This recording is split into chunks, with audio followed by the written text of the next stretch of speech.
Gentlemen, it is showtime and go time. Episode number 380 live here at the late night place to be and the most must-see show on Twitch TV and YouTube TV. We are the very best in fantasy wrestling excellence, bar none, period. We are the Archiverse TV. Welcome to YTD Academy, episode number 2. The last one went off without a hook. Man, was it a fire episode, a great inaugural show for any, whether it be a developmental show, one of our main roster shows, whether it be Wrestle Wars, Starrcade, a stream per view. Man, oh man, it was fire. A lot went down, and a lot's going to go down tonight because we have a smoking hot show for you tonight. We have 9 matches on the card tonight, and we of course have 6 championship matches. We've got some faction rivalries that are going to go down tonight. It is going to be pure fire, so you don't want to miss a single solitary second of the show because it is going to be smoking hot. We're going to start the night off, of course, with a tag team matchup between The Circle and Demolition to set the tone, so we have a lot to look forward to tonight. Before we get there, though, we are going to have a look at the dirt sheets. There's quite a bit going on in the world of pro wrestling, specifically AEW, of course, so we're going to have a little look at that and see what's going on. And now, of course, I don't have a co-host tonight. Boss Apollo is not feeling too well tonight, and Woozy has gone and broke his headset again, so he cannot join the program. At least not on the broadcast anyways, so I'll be flying solo tonight, but I do have a list of my own, and of course we'll get to that in just a little while. But before we get to there, we're going to have a quick look at the dirt sheets, see what is happening. So, something interesting here from Wrestling Headlines. Booker T breaks down Chris Jericho's comments at All Out Media Scrum and says he's the smartest guy in the room. And if you didn't watch the Media Scrum, you really should check that out. It was interesting. But anyway, this was published by Joey G. And it says, on the latest edition of his Hall of Fame podcast, WWE Hall of Famer Booker T spoke about top AEW superstar Chris Jericho and the comments the Demo God made at the All Out Media Scrum, which preceded the crazy rant by former world champion CM Punk. And he goes on to say, well, Booker T says, I agree 100% with Chris Jericho. He's the smartest guy in the room. You can see how frustrated he is. He was with it. He held in very, very well, but you can see how frustrated he is with those guys around there because you don't realize how good it was until it's gone. That's what Chris is saying. He goes on to say, you all guys better wise up because you got such a good thing going here. And one thing about the boys, that they screw every damn thing up, bro. No matter what it is, they'll screw it up. My first trip to Japan, a nice little spot next door, to the Tokyo Inn, a little restaurant there. We would go there, get a nice breakfast, eggs, bacon, nice big thick Texas toast, nice cup of coffee. Man, it was perfect. It was perfect. Woke up one day, I went over there. They said, no more Americans, no more, no more. I'm like, what the hell happened? You know what I mean? One of those Americans screwed it up. The Tokyo Inn. I'm not going to say his name, but he broke into. They had a beer machine, and they would have them in the hallway at the hotel. A beer machine where you could just go like a Coke machine. One of the guys broke into the beer machine, stole every beer out of the beer machine. Right? They kicked us out of the hotel. At the next hotel we was in such a small hotel you could stick both hands out and touch the wall. I mean, that's how bad it was. We was in pretty, but my point is the boys would screw it up in a heartbeat. They would mess it up on purpose. It would seem like, and this is what Chris Jericho was talking about, and that's all he has to say about that. Apparently, that article is actually a lot more brief than I thought it was going to be.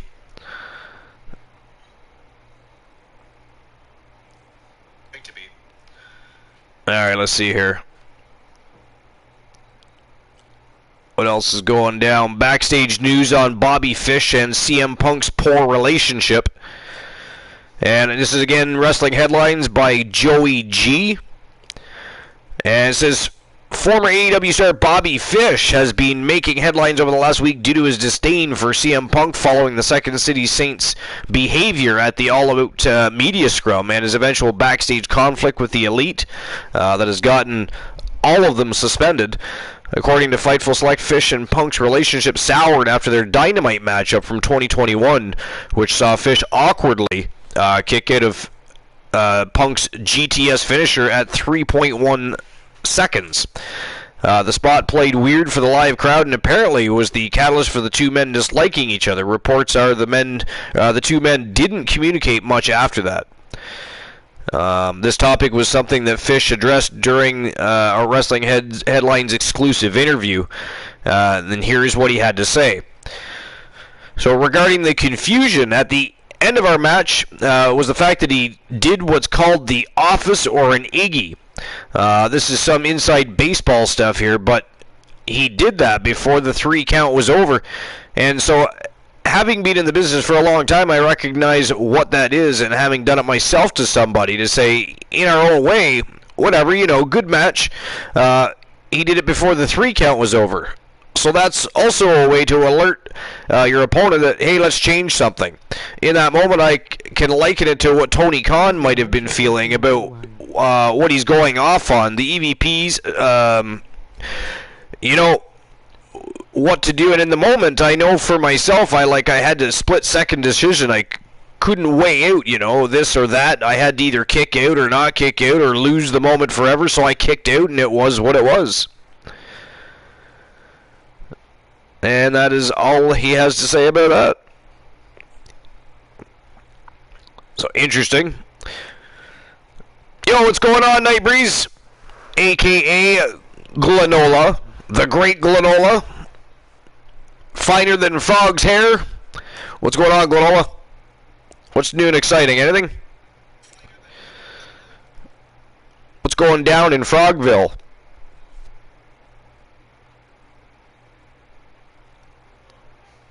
Not too much?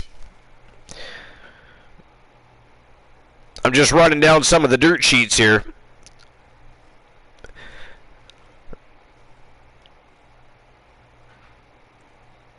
So it looks like another Wrestling Headlines article. It looks like Madcap Moss would love to see Tino Dashwood back in WWE. This is from about 8 hours ago.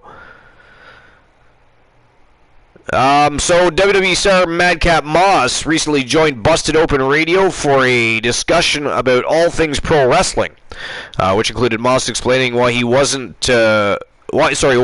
his girlfriend, former Impact star Dashwood, back in WWE, where she used to compete as Emma. The former 24/7 champion also shared a compliment he received from Paul Heyman about his ability to run the ropes. He said, "I may be accused of being a bit biased as we are dating, but I would love to see Dashwood back in WWE. Emma, formerly known as Emma, of course, and I would love to see, I think she's got a lot to offer, and I think she was one of the originals that helped put the women's division back on the map. I think she's great in the ring, too, so I'd love to see her come back."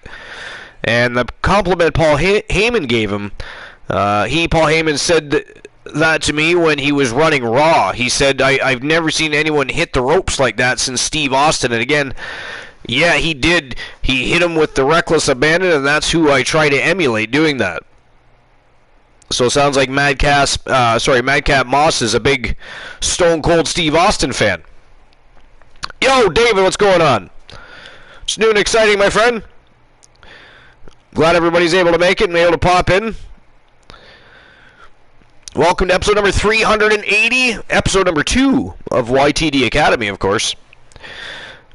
Of course, going to get to the show here in just a little while, just running down some dirt sheets. I'm flying solo tonight because Boss Apollo is ill. Woozy broke his headset, and of course, the Great Glenola's, I believe, not feeling well himself tonight. So, great dude, chilling with the homies. Got YTD on a blast. Fantastique, sir. All right, so let's see what else is going on in the dirt sheets. Looks like Kenny Omega's appearance on Swerve Strickland's postponed. Let's see what's going on with that. It's from about 11 hours ago. WrestlingNews.co by Andrew Ravens. So Kenny Omega won't be appearing as scheduled on the Swerve City podcast as his appearance has postponed on Saturday. Swerve announced on Twitter that the podcast was delayed. He cited unfortunate circumstances. Omega's appearance on the show was previously announced on August 31st. Swerve wrote, "Due to unfortunate circumstances, the interview with Kenny Omega has been postponed to a later date," Swerve wrote. "Stay tuned for a rescheduled appearance in the future. Our next guest will be announced Monday at 12 p.m. AEW suspended Omega. The Young Bucks, Pat Buck, Christopher Daniels, Michael Nakazawa, and Brandon Cutler following the backstage fight involving CM Punk and Ace Steel at AEW All Out. The fight happened after Punk made negative comments about Hangman Page and the AEW EVPs at the media scrum. Omega, the Young Bucks, won the AEW World Trios Championships at All Out by defeating Page and the Dark Order in the tournament finals, but were stripped of the titles by AEW President Tony Khan on last Wednesday's Dynamite. Death Triangle won the titles on the same show. Interesting. I mean, I'm not a fan of the Trios titles anyway, so I really don't care. You know what I mean? I've just never been a fan of having Trios titles. You know, those are basically just tag team titles with an additional belt. I mean, you've got a faction or a stable, right?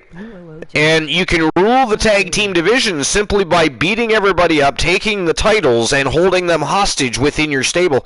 You don't need a third title. And by the way, what if you have 4 or 5 people in your faction or stable, and well, so we're just going to ramp that puppy up to 5 or 6 belts, so then everybody can have one. Then everybody can have one. I'm just not a fan of that. What do you guys think? What do you guys think of Trios titles? Are you a fan or not a fan? Or do you care that much, really? I just don't understand why it's necessary. MOG Blackheart. I don't think a Blackheart emoji is an answer to my question. MOG Blackheart. MOG Blackheart. That is not either. Neither of those are proper answers. How dare you? You know, if I had the capability, I might AKO or ban you right now. How dare you, sir? Alright, let's see what else is going on. It is the Oprah of belts. You get a title. You get a title. Matt Hardy reflects on the first championship scramble match in WWE history. It's wrestling headlines, and it was published. It's another Andrew Ravens article. So, speaking on the Extreme Life of Matt Hardy's podcast, Matt Hardy looked back on the first championship scramble match in WWE history that took place at WWE Unforgiven 2008. It featured Mark Henry, The Miz, Chavo Guerrero, and Hardy Finlay. The ECW World Heavyweight and WWE titles were on the line in 3 championship scramble matches that were part of the event schedule. Hardy took part in the opening contest for the ECW Championship. 5 contestants squared off for 20 minutes as required by the contest rules, during which time they entered the arena every 5 minutes. Whoever held the title at the end of the match would officially win the championship. The competitors had the option to make their opponents the temporary champion by pinning them or forcing them to submit. He went on to say it was tricky. I remember it was very, very difficult. There'd never been one before, so we were kind of breaking new ground. We were the first scramble match. By the way, Matt won the first scramble match in WWE history. It was tricky. It was interesting concept, and I dug the fact that they tried something out of the box. They were trying something new and something different, but it was cool. And my favorite part of that match was that, if I'm not mistaken, after I got that last pinfall, where I was the current champion or whatever, I remember I kept breaking up every single near fall that happened after that for like 3 minutes. It was a sprint. I remember being so winded during the end of that because it was an absolute sprint. I said, like, I want you guys to cover. I just want to try to save my ass the whole while, Hardy said. That was strange wording at the end there. Strange wording. You know, because they're putting the quote in exactly as he would have said it during the interview, but I mean, it is not easy to read those type, it's not easy to read that sometimes, depending on how they talk.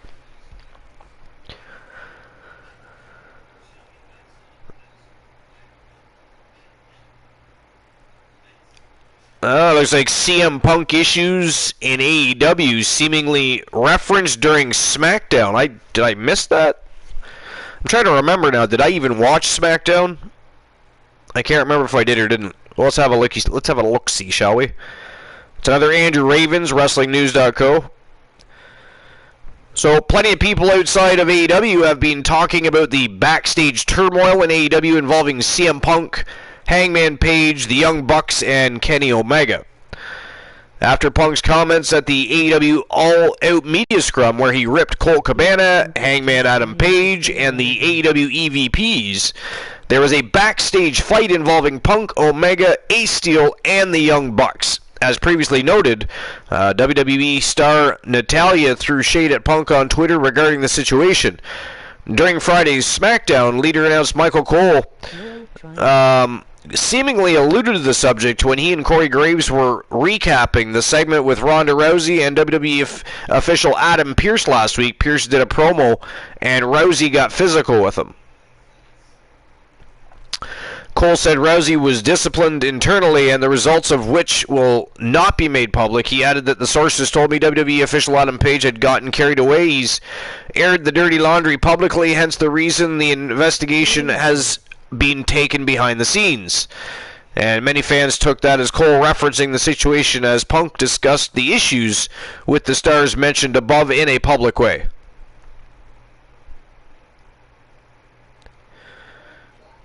Yeah, I don't know. So, what do you guys think of what's going on with CM Punk? Are you guys behind what he was doing, or are you? I don't have to ask Lanola because we all know he is not a, as he would say, of course, BM Punk fan. He is not a BM Punk fan. But what do you guys think of it? I mean, I just think everything that's happening is simply harming the company more, is what I think. I think that.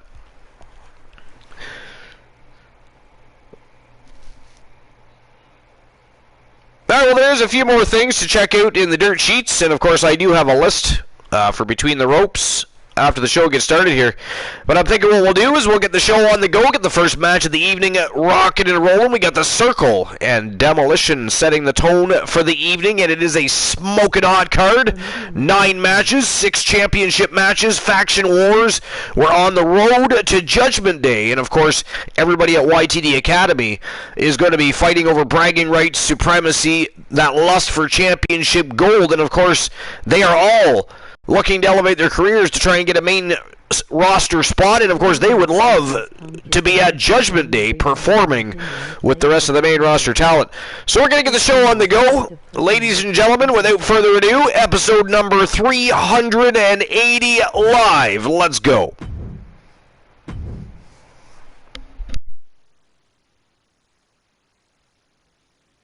He's been telling everyone who he is for a long time. Laugh.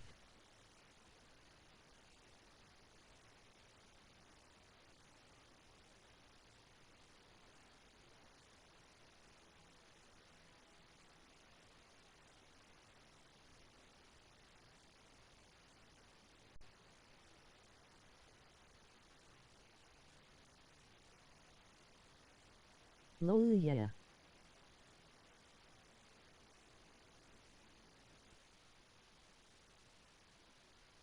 Correct.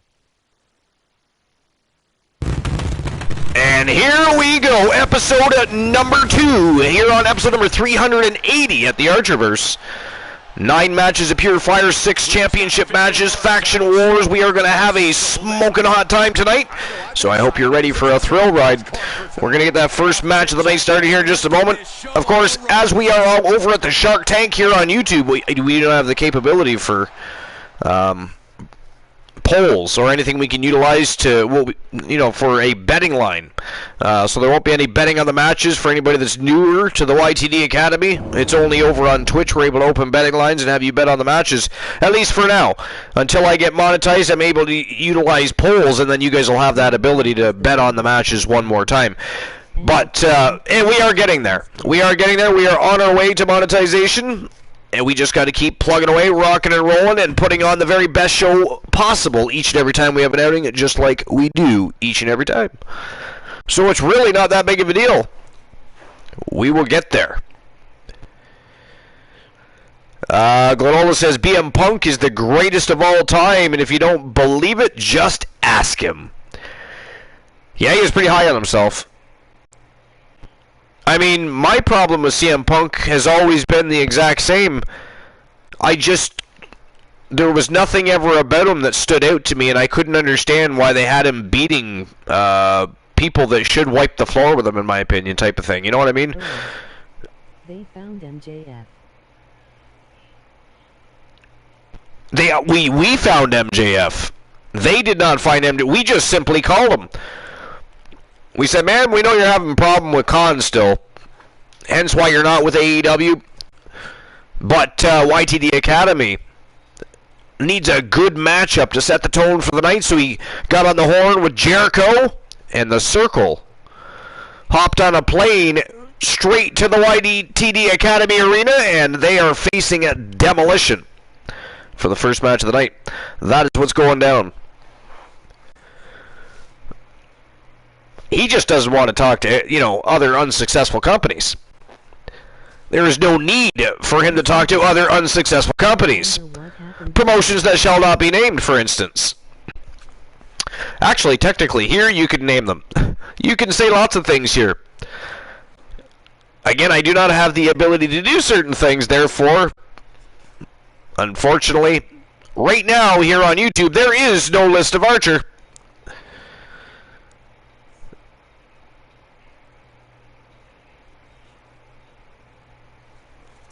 Clonola says, I see that. I wonder what happened to him. Tony Khan delivered an AKO to MJF's AEW contract, and now he's here. That is correct. All right, here we go. First match of the night, guys. The Circle versus Demolition. Let's go.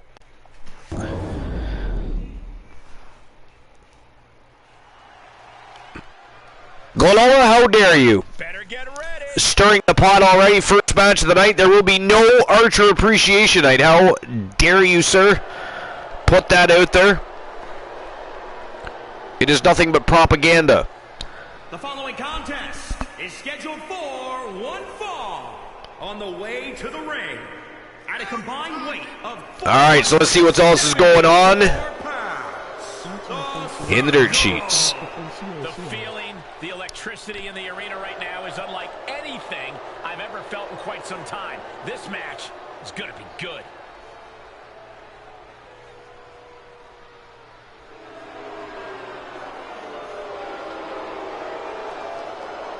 Now, this is interesting. Top WWE NXT star closing in on impressive milestone. And this is from about 14 hours ago. It's by Andrew Ravens, WrestlingNews.co.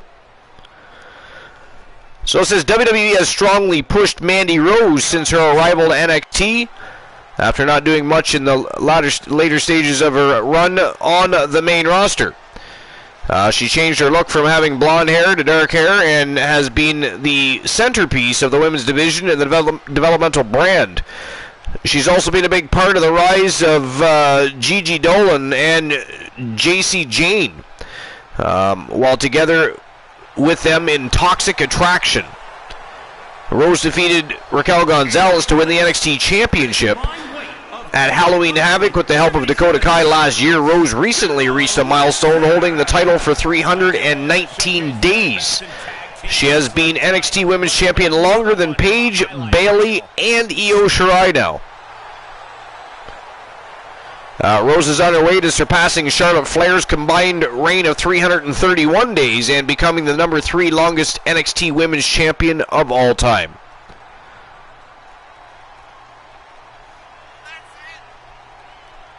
Rose's most recent bout was at Worlds Collide, where she unified the NXT Women's and NXT UK Women's title in a triple threat match when she beat Blair Davenport and Meiko Satomura.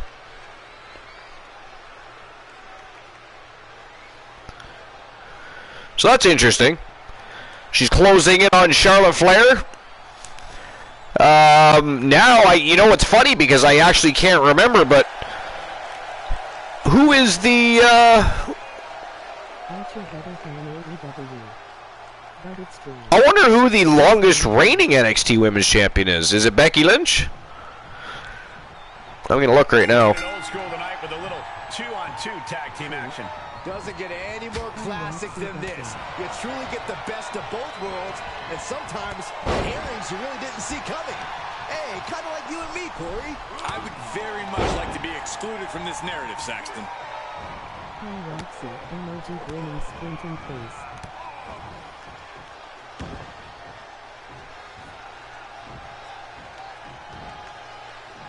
Oh, my. Inflicting pain. Oh. So it looks like longest reign is Asuka at 510 days. You know, I knew she had it for quite a long time, but I didn't realize she had it for 510 days. That's interesting.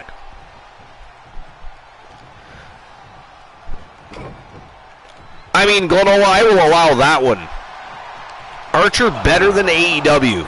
That I will allow. Reaches his partner for the tag. Yo, Roxy! What's going on, Roxy? What's new and exciting? What's going on? Welcome to the show. Episode number 2 of YTD Academy. We've got a smoking hot evening. This is just the... we haven't even scratched the surface yet. This is the first match of the night, but... Great way to start things off, though. Chris Jericho and MJF, The Circle, taking on Demolition.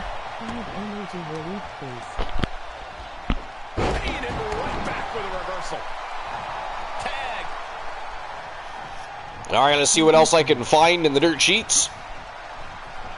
So yeah, Asuka, the longest reigning women's champion at 510 days. Most reigns, 2 reigns, Shayna Baszler and Charlotte Flair. The shortest reign was Charlotte Flair at 63 days. The oldest champion is Shayna Baszler at 38 years. She's 38 years old. Interesting. Alright. I thought maybe it was Becky Lynch for some reason. I guess it doesn't surprise me that it's Asuka. It just surprises me that it was 510 days. I don't recall it being that long, but clearly it was. Turning the tables there. Here he comes off the tag.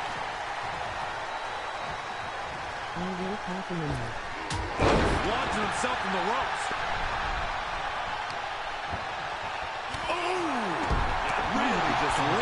WWE Sasha Banks comments on her future in the entertainment industry. This is from yesterday.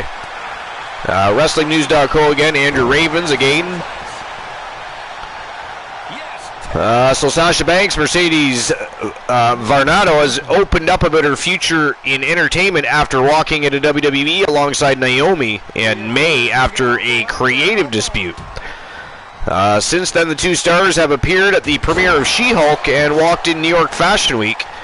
Before going on a hiatus from WWE, Banks had been part of Hollywood as she was a member of the Star Wars The Mandalorian cast. While speaking to Octu Radio, Banks discussed her future in entertainment. She said, "There is so much that I'm kind of creating right now. It's all under the umbrella. Like I said, I'm an actor, writer, producer, and extraordinary entertainer. All within those realms, I'm doing something. So you just have to stay tuned. You have to have a microphone. That's something big I want to do. Not podcasting, but music. That's probably, I don't know if that's the #1 next thing, because acting. There are a lot of things coming up acting right now. I'm really starting to focus my mind around music and the music realm, and being kind of a director in that space of creating a musical video piece." After walking out, WWE suspended and stripped them of the WWE Women's Tag Team titles. However, holy shit, Demolition won already? Wow! Good God! And here's another quick look at those superstars in action in that tag team battle. They are absolute monsters.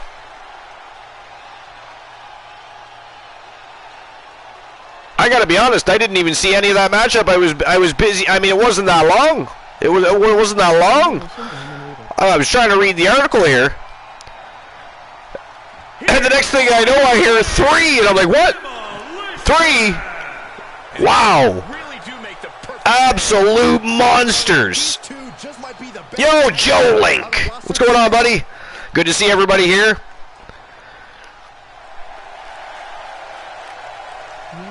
I know it's not quite as engaging as it is over in the land of Twitch, but we'll get there, guys. I will get monetized. We will get use of polls and other such things. We'll be able to do different things eventually. We're getting there. We're getting there faster than you think.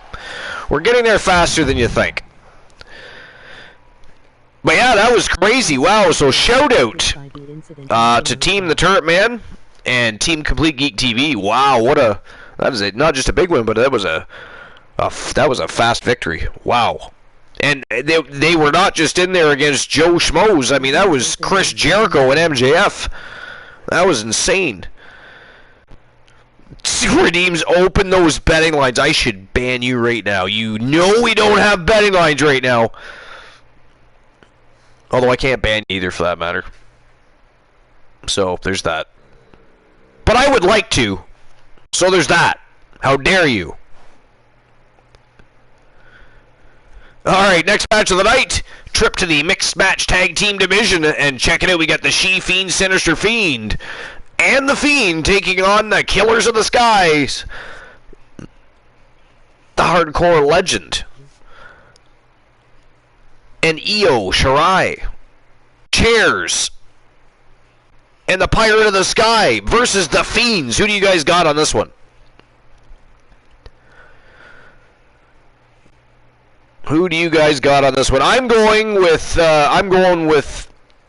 Begin Archer Appreciation Week. She-Fiend and the Fiend, I think I'm going with. I always side with the Killers of the Skies, but I think tonight they've bit off more than they can chew. Redeem swear jar. You cannot redeem a swear jar. How dare you? Ghastly. Attempting to create villainy in a place that there is no villainy.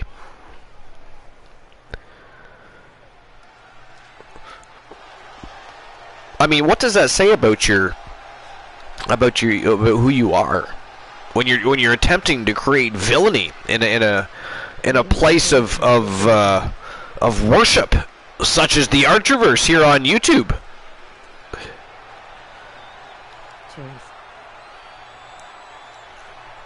Io and Chairs have this in the bag. Austin says. Roxy says Chairs. Well, I mean, it actually is Io and Chairs. It's not just... this is actually a mixed match tag team matchup. Wouldn't be my first time banned from YouTube. Alright, fair enough. That doesn't mean I don't want to ban you, though.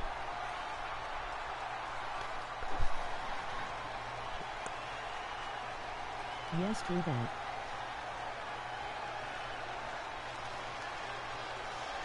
Roxy says, yes, true that.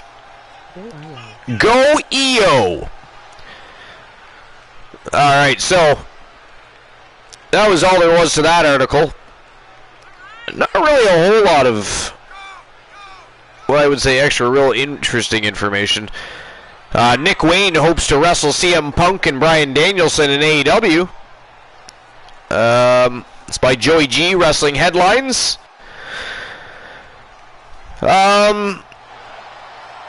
So it says, the All Real Wrestling Podcast recently conducted an interview with 17-year-old Nick Wayne, who was signed to AEW earlier this year, but his contract won't go into effect until he turns 18.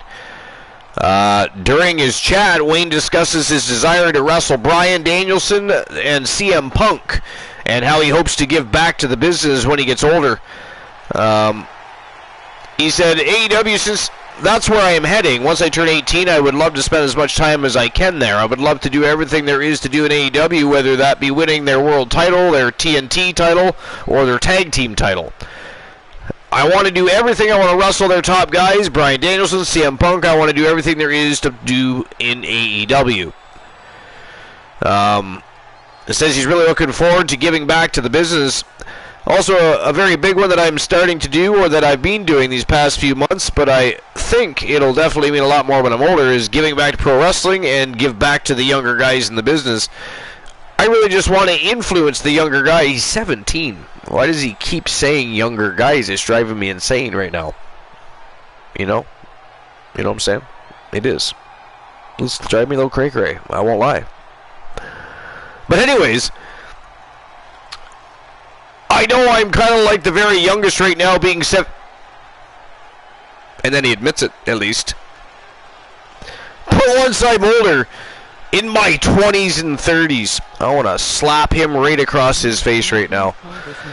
I would just love it if I could coach or teach or just be able to influence the younger generation of wrestling and really give back like what people are doing with me. I would love to give back to the newer generation coming in. So, interesting. The AEW signing such a young talent.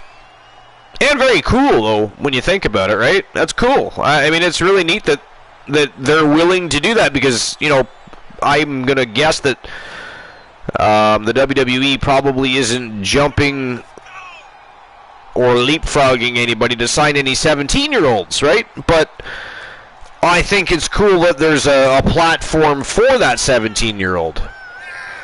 Because personally, why not? If they can be signed to a baseball team, or a football team, or a basketball team, or a hockey team, you know, at 17 years old, then you should certainly be able to do it in professional wrestling. So I think it's cool. I know, right? 20s and 30s being old, he says. I know, I want to slap him right across his face.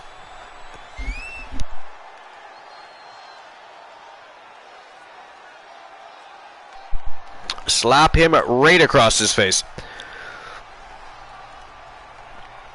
Alright, so let's see here.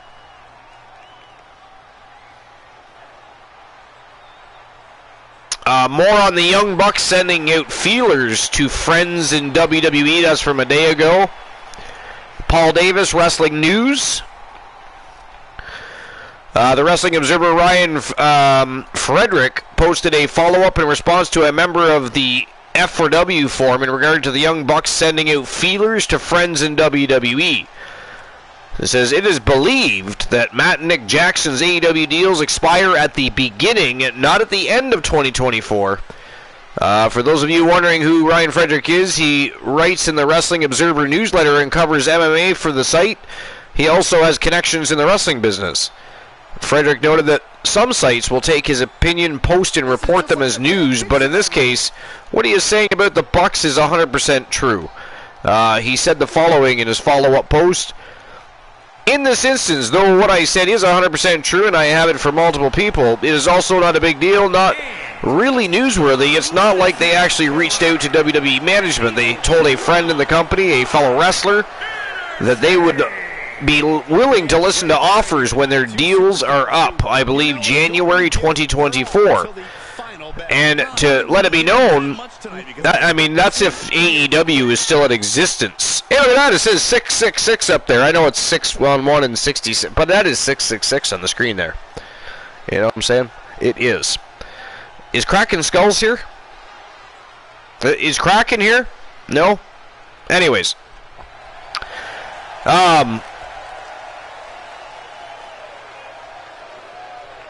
I mean, who would like to see the Young Bucks in the WWE?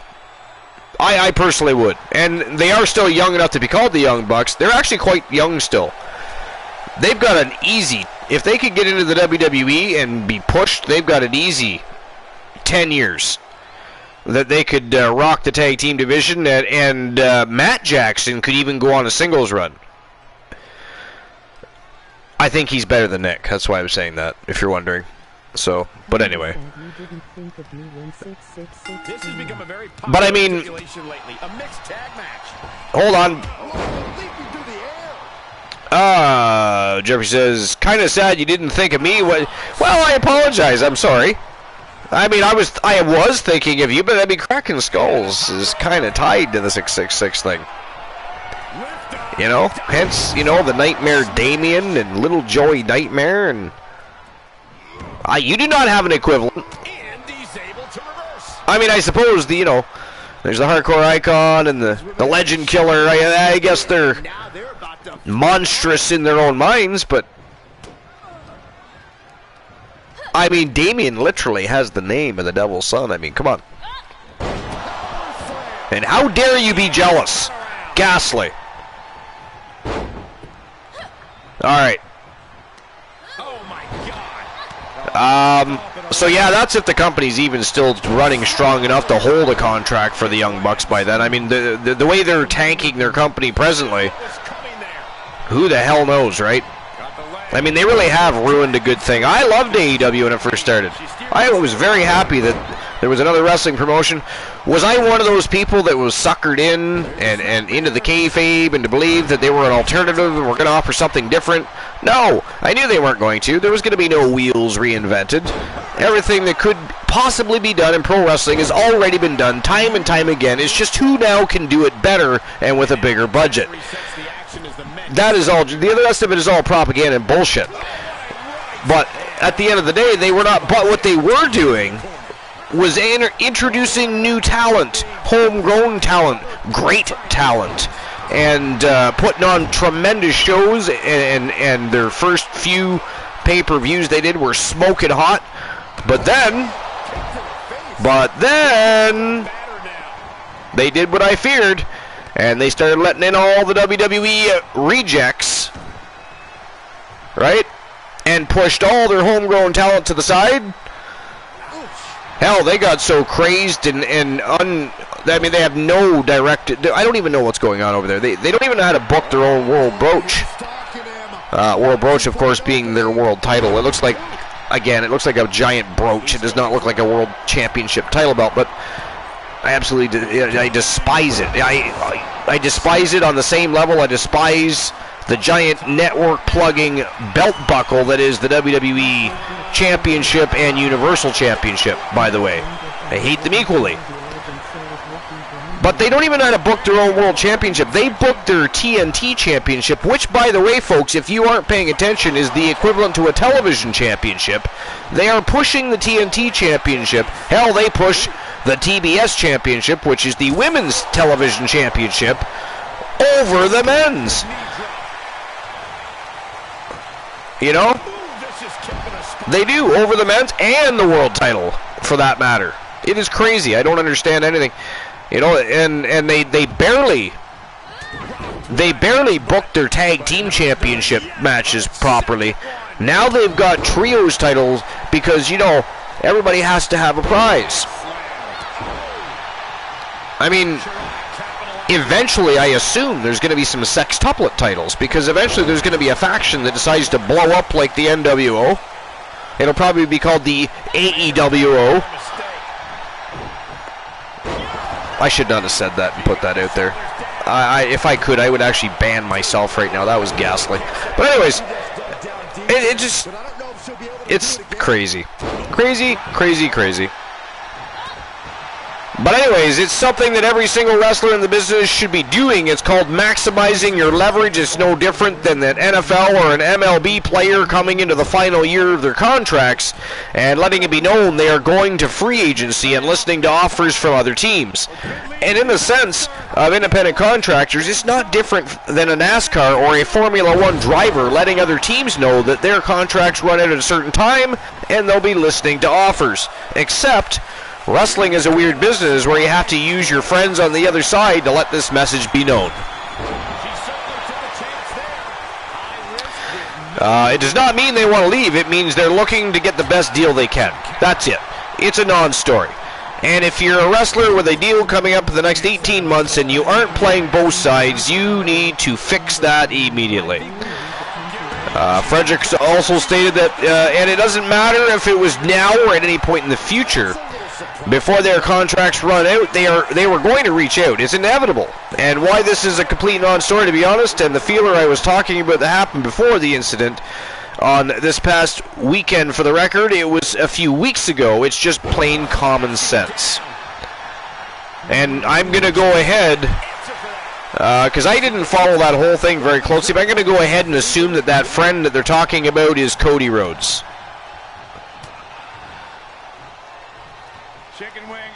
Jeffrey says, me, a literal demon.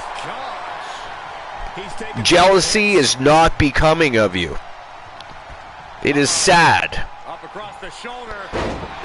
They should do a triple stacked cage match. Most younger fans would not know the origins, so it'd be brand new. Yeah, why not? They try to repackage everything else, right? Repackage and resell it.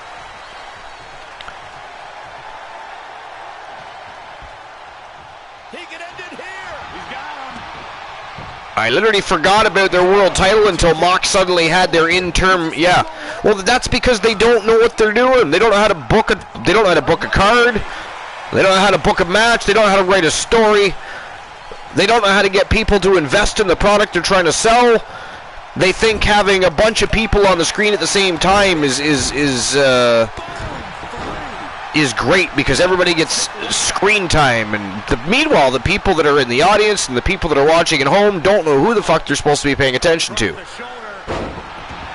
For instance, and I've said it time and time again, who is AEW's star? You want to know who their star is? I'll tell you who their star is, and it's absolutely pathetic that it's still their star. Chris Jericho. Chris Jericho is still their star.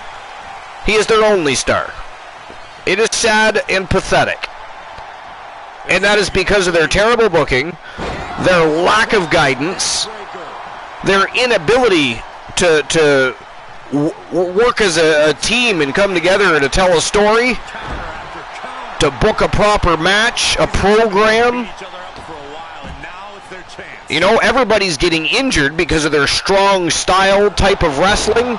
Again, the ECW, you know, if they hadn't got fully bought out by the WWE, they wouldn't have lasted much longer either for the same reason. They were not going to have any talent left.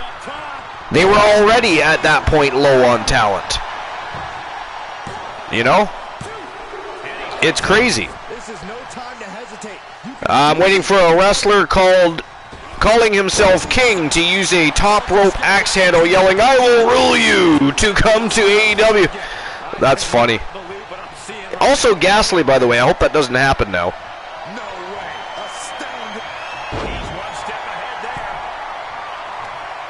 Alright, that appears to be really about all there is. Oh, here's something, here's one last little piece. Wrestling headlines, Karrion Kross says he has a lot of respect for Drew McIntyre and talks his second NXT title reign.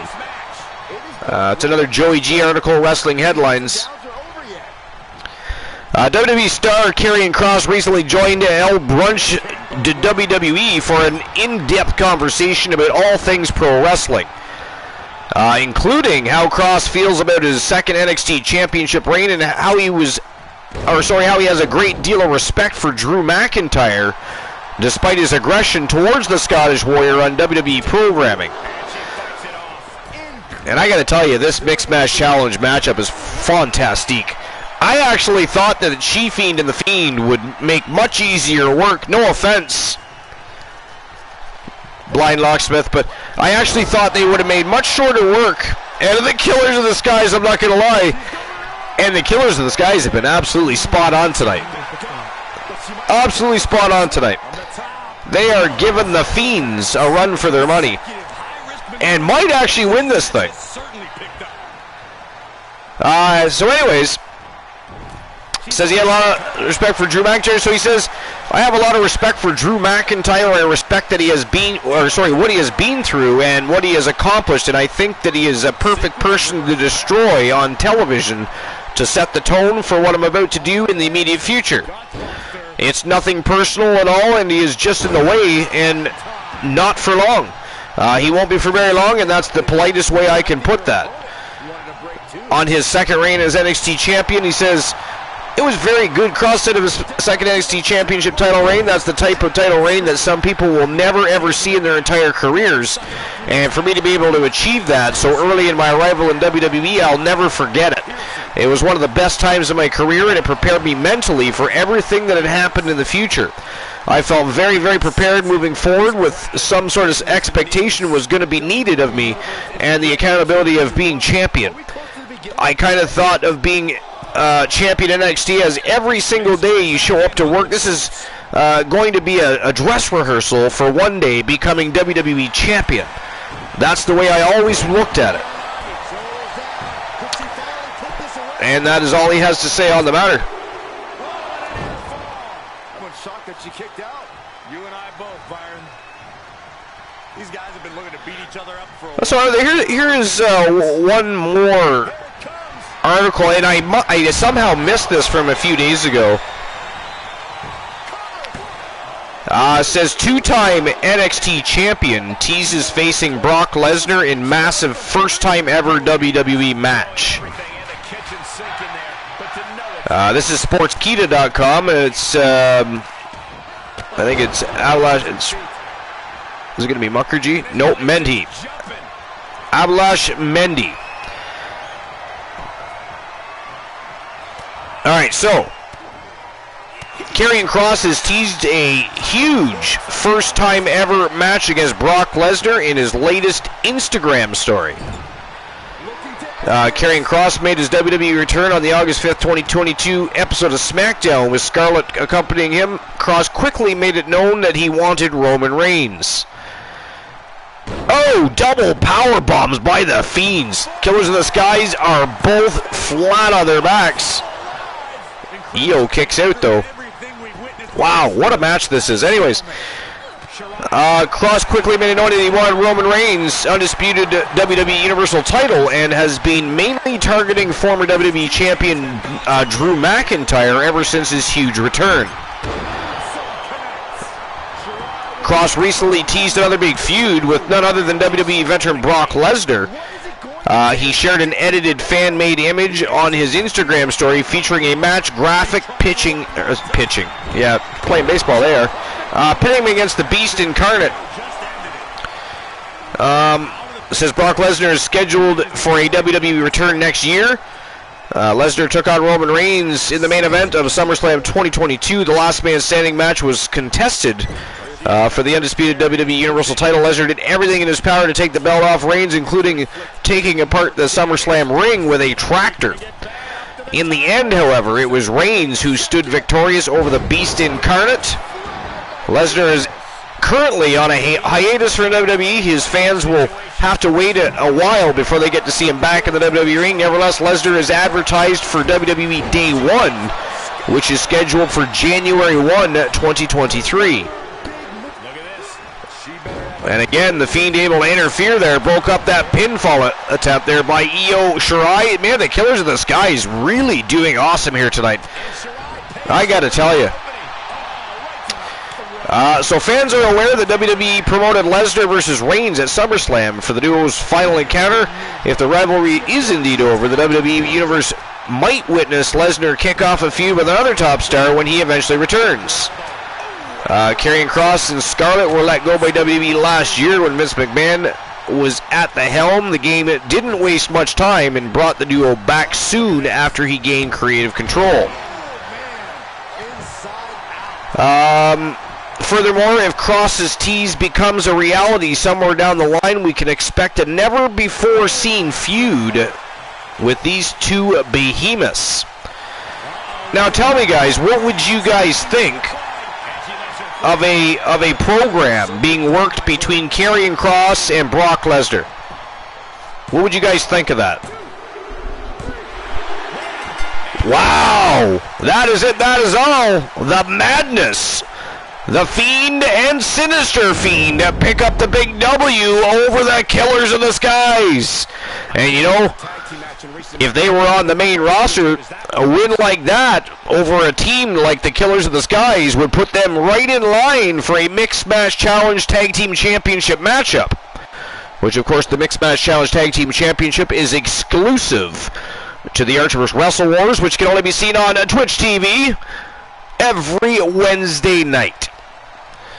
All right. Nightbreeze says, Io got screwed out of the pin. Yeah, she actually did. She really did get screwed. Here are your winners. But that said, a shout out to Team Melissa Jordan. Congratulations on Sinister Fiend's big victory with her partner in crime, The Fiend. Big W over the Killers of the Skies. And I would say shout out to Melissa Jordan, but we can't do that here. Although you could pretend, I suppose, for all it's worth. All right, so big victory for the Madness, Sinister Fiend and She-Fiend. All right, next match of the night, guys, a trip to the tag team division, and this has been a rivalry for many moons. It is the Bloodline and the Coalition. Of course, the Bloodline and the Coalition just fought 8-man tag team matchup just a short spell ago, and unfortunately the Coalition they come up on the short end of the stick. They did. The Bloodline were able to pick up the big W over the Coalition. Tonight the Coalition looks to even the odds in a rivalry that has renewed itself here at the YTD Academy. Of course, the original feud was on Wrestle Wars and of course at the stream previews. Tonight they further that feud. They've already renewed it with the 8-man tag team matchup, and tonight they're going to square off again. This time, it is not an 8-man tag team match. It is 2-on-2 tag team action, and we're going to get the ball rolling in just a moment. But who do you guys think is going to be able to pick up the victory here? Did you guys see the 8-man tag team match? Have you seen the matchups between the Bloodline and the Coalition in the past? It has been a smoking hot feud for many moons. So make your selections carefully, but of course I'm going to go with the Coalition. It is my team. Let's see. Randall Keith Orton. Well, the Coalition has short sticks, so of course. How dare you, Glenola? Alright, here we go. Next match of the night. The Bloodline versus the Coalition. Let's go.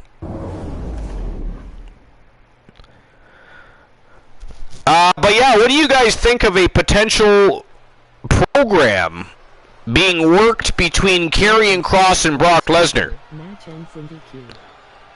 Calling it.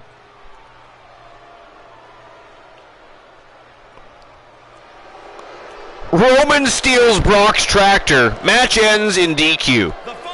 Calling it. But Brock is not in the match. It is the Coalition versus the Bloodline. At a combined weight of 479 pounds, Jey Uso and Jimmy Uso, the Blood Brothers. What about you, Glenola? What do you think of a potential Karrion Kross, Brock Lesnar's matchup? And or feud and rivalry? I gotta tell you, I'm down with that. I've always been a fan of Karrion Kross. I really hated what they did with him when they brought him up to the main roster. I was absolutely disgusted, actually. And then I was even more disgusted when they actually released him. I thought, okay, Bray Wyatt, Karrion Kross, are we just going to release the entire company? Because you just released two of the best superstars in the past 5 years. And are probably going on to have stellar careers and become the best superstars in a couple decades. So, you know, I'm really excited to see what Karrion Kross and Brock Lesnar might have when they come together. Oh, it'll definitely be interesting, yeah, absolutely. No ifs, ands, or buts about that one.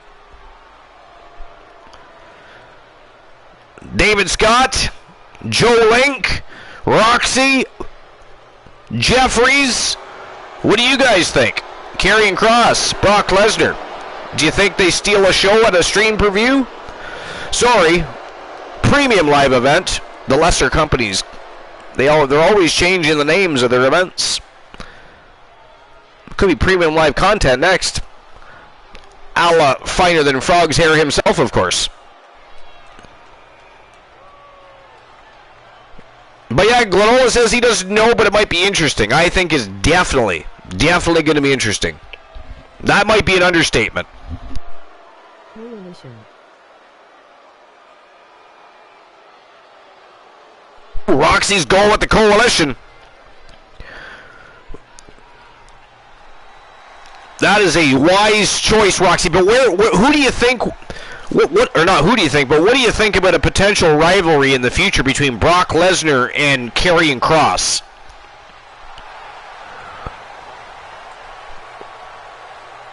The Coalition making their way to the ring. They've got a score to settle. They lost that 8-man tag team matchup. They're looking for vengeance tonight, baby. Take a look at the talent in competition here. You can see exactly why the WWE Universe is so amped up for this one. I think Kross could only win with interference from Scarlett, but it would be solid. I think the feud would put butts in seats. I think Kross could only win with interference from Scarlett, but that would be solid. Yeah, well, yeah, he's not beating Brock Lesnar on his own. You know? Well, maybe. You know what? Karrion Kross is no slouch, and he is a big boy. It is believable that he could have a good enough match, wear Lesnar down, and beat him. I could believe that. He still needs to lose the hair, though. I'm having a rough time with the Fabio. Well, not really Fabio. Fabio had long hair, but you know, with the hair. He doesn't look mean. He looks pretty. Roxy says, sounds like a great thing to me. Yeah, oh no, I totally agree. I was just curious. I mean, just because I like something doesn't mean everybody else does, right? And that's the greatest thing about our community. Some of us have similar likes, some of us have the same likes, some of us have completely different likes. We all love one another equally, regardless, because that is what being a fan jam is all about. And it's one of the great things about the Archiverse. 2 years almost, guys. We are approaching the 2-year mark. We're getting closer and closer. We also have a couple big stream previews coming up. Glenola and a few of us were talking the other day, and there are 3 stream previews that stood the test of time since the Archiverse 1.0. We already had one in June, which was the 2nd annual Bash at the Beach stream preview. We kept that on kind of a low key. We didn't make a big deal about it being our 2nd annual show, but then a few people thereafter, I wouldn't say they were disappointed, but they were like, man, you should have said something, or you should have promoted the fact it was your 2nd annual event. So, I mean, I'm letting everybody know ahead of time, far ahead of time. Our next 2nd annual stream preview will be Halloween Havoc in October, and then the final show of the year will be our 2nd annual Slammiversary stream preview. And Slammiversary is, of course, the old stream preview that the Archiverse revived to use as their version of WrestleMania. So we've got a couple big stream previews coming up, and of course we also have our big tribute show, which is coming up this Sunday night, actually. Well, this next coming Sunday night, when we are going to pay tribute to and celebrate and have a good time thanking the Turret Man for well over 300 episodes of friendship and guidance and an ear to listen. Somebody that was helping me behind the scenes with content creating, whether it be graphics or emotes, ideas for belts, ideas for new banners. I mean, he's done it all. Him and Christian Cool and Glenola, which is why they have already had their tribute shows. Next is our good friend, Mr. T, the Turret Man. So his show is going to be this coming Sunday night, and it'll be live on Twitch TV.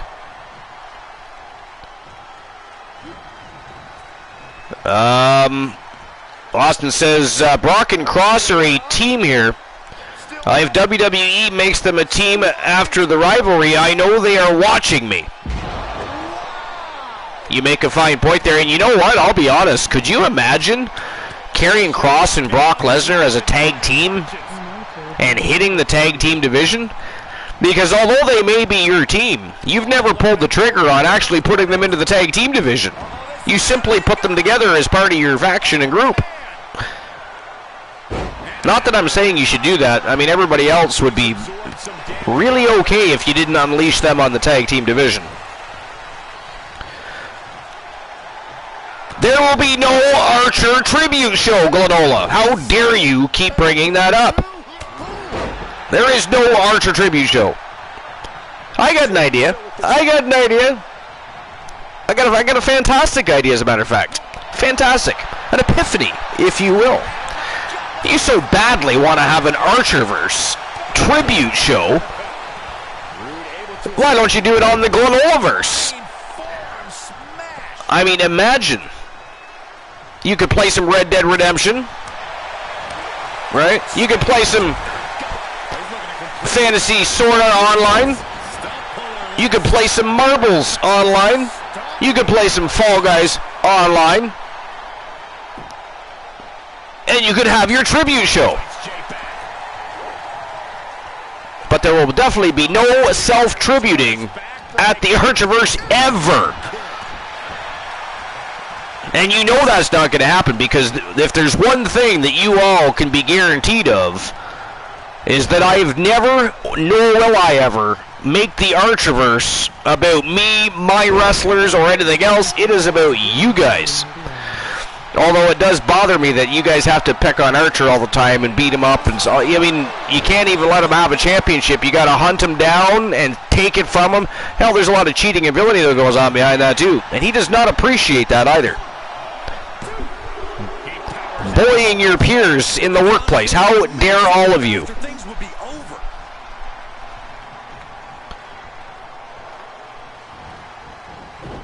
Wrestling in RDR?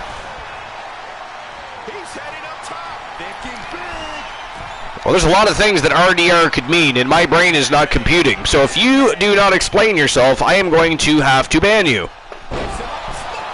And if I can't ban you, I will ban you Wednesday night at the beginning of the show. Somehow, some way. And Jimmy able to reverse that. You deserve the tribute.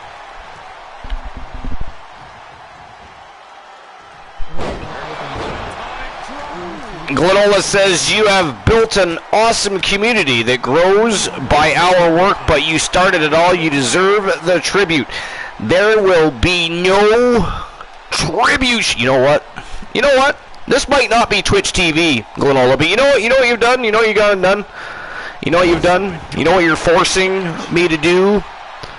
Up the turnbuckle goes Jay. Top rope. Splash. Can you come back from that? Stops the count at two. Somehow. You know what you're forcing me to do, Glenola? Number 80, which is fitting because this is episode number 380. Number 80. Archer Tribute Show is now on the list.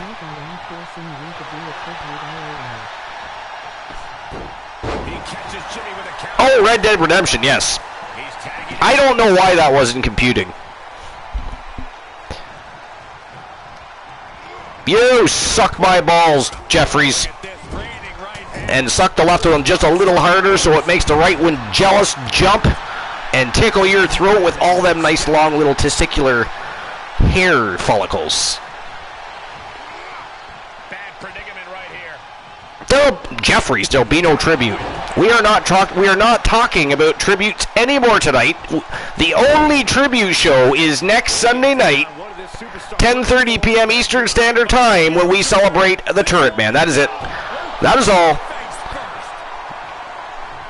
There'll be no more discussion of an Archer tribute show. Or I, Glenola, will have another tribute to Glenola. Just for you. Critical time in this matchup. This is a time to dig deep. Tag is made, and he's coming in hot. Alright, so anyways, there really isn't anything else pressing in the dirt sheets. So I think what I'm going to do is in just a few moments, I'm going to get started on Between the Ropes. I have a great list tonight. It's actually 6 best and 6 worst NXT call-ups. So it's going to be an interesting list. It's a Wrestling Inc. article, and it is by Benjamin Falbo. And we'll get to that in just a few moments. What I am going to do in the meantime, and unfortunately, because I'm flying solo tonight, I don't have anybody that can keep everybody entertained while I'm MIA. You do have a badass match on the screen to watch, though. However, progression in front of your very eyes, ladies and gentlemen, is what that is. But the host with the most, well, he has to pee. And therefore, I'm going to be stepping away from the broadcast for just a short spell. But I'll be back as soon as possible. And then we'll get started with Between the Ropes and that list. And it probably won't be the only list of the night. I mean, we can't have Glenola bragging that he has a condo full of lists by now. There's no briefcase or suitcase that can hold the amount of lists the man has. He has to rent an entire condo to store those now. But I will, in fact, get another list for later, because we wouldn't want complaints from Mr. Finer Than Frog's Hair that he does not have enough factual information being presented to his brain. But anyways, I will be right back. Enjoy the match. I'm paying attention, so if it ends while I'm indisposed, I can still take care of things. But I'll be right back.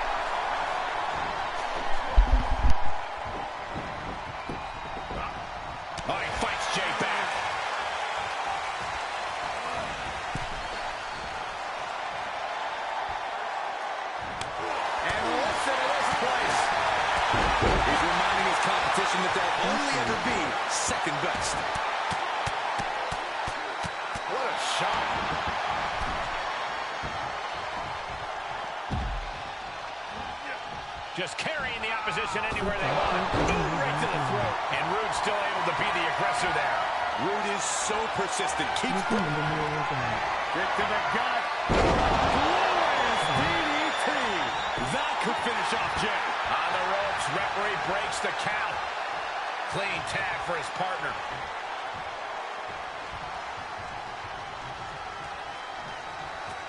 Uh-oh, we're going to see it. The most electrifying move in all of entertainment.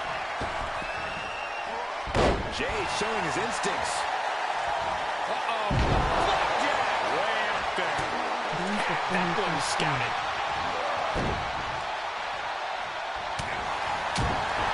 Solid punch. Reversal.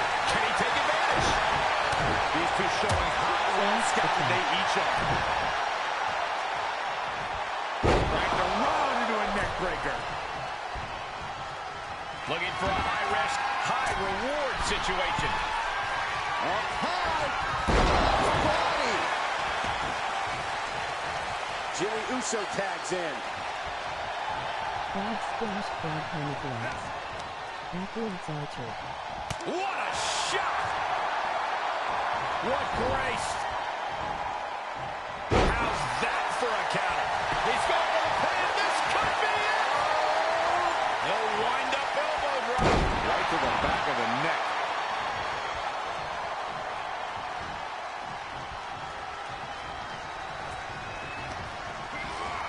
Got him set up in the corner of the ring. Look out. Snake eyes. Big boot. Tagged in.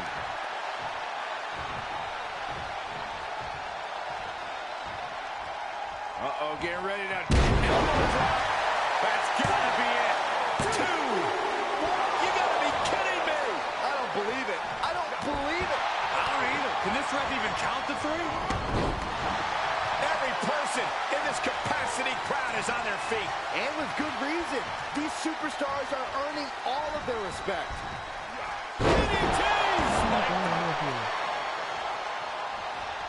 And Rude reverses. Just a debilitating neck breaker. Tag made, fresh man in. Chop. Using the cranium. Ooh, well measured.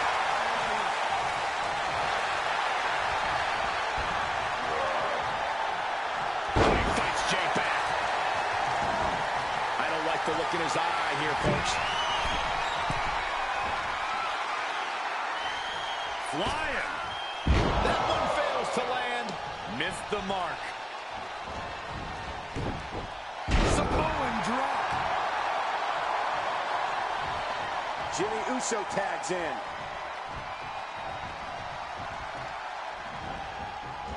Snapmare. Bottom an elbow. He can't take any more of this. Does Jimmy have any fight left?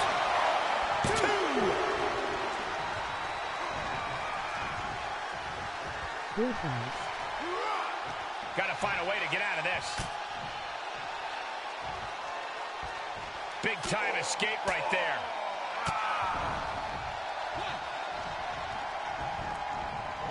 Snapmare. Bottom an elbow. Super kick. Great reversal.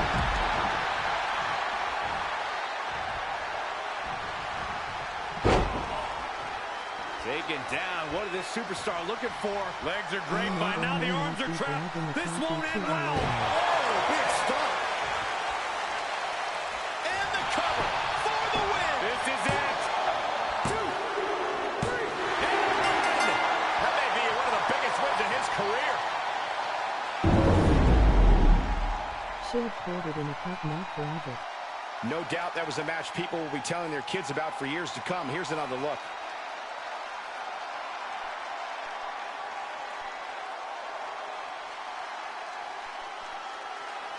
Puppy needs his coffee.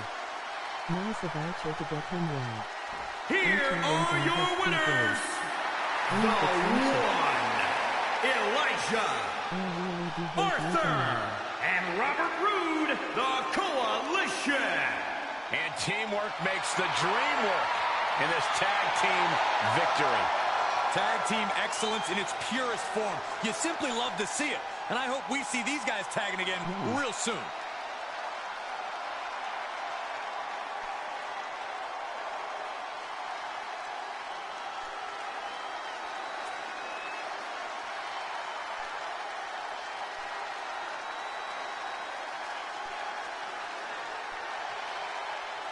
How dare they win before my coffee is ready? I want some masses pop. Jumps up and down clapping giddily.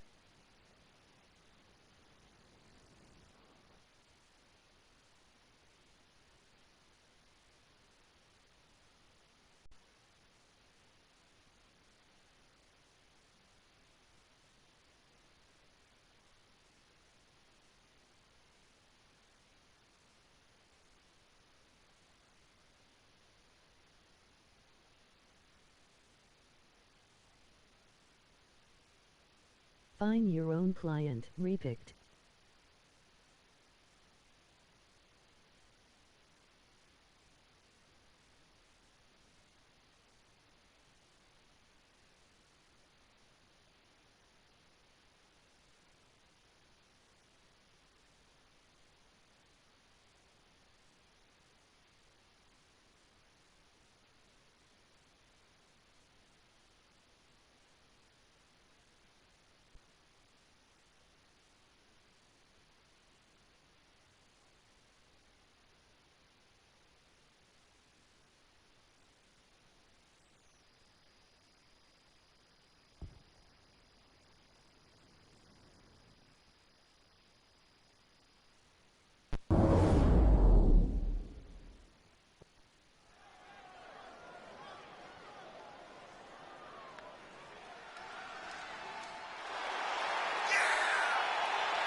The following contest is a triple threat tornado tag team match and is for the Internet Women's Tag Team Wrestling Championship.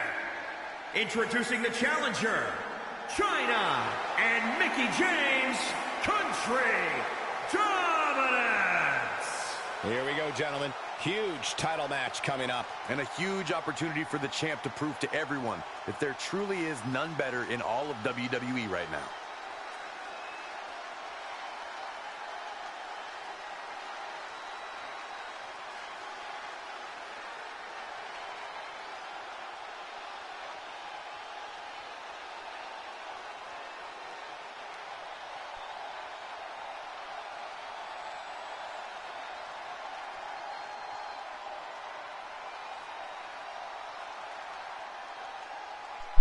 I have returned. My bladder thanks you for your patience. And of course I do have a delicious cup of coffee to return with as well. And look at that, the reigning, defending, undisputed YTD Academy Women's Tag Team Champions, the Faces of Fear. Absolutely dominant tag team. They've already defended those titles on 2 occasions. Tonight they've got the fight of their life, though. Hardcore Country, the former Archerverse World Tag Team Champions, as a matter of fact. And then, of course, they've got the Union, the reigning, defending Archerverse Women Tag Team Champions. It is a triple threat tornado tag team affair. It is going to be one hell of a matchup. Who do you guys got in this one?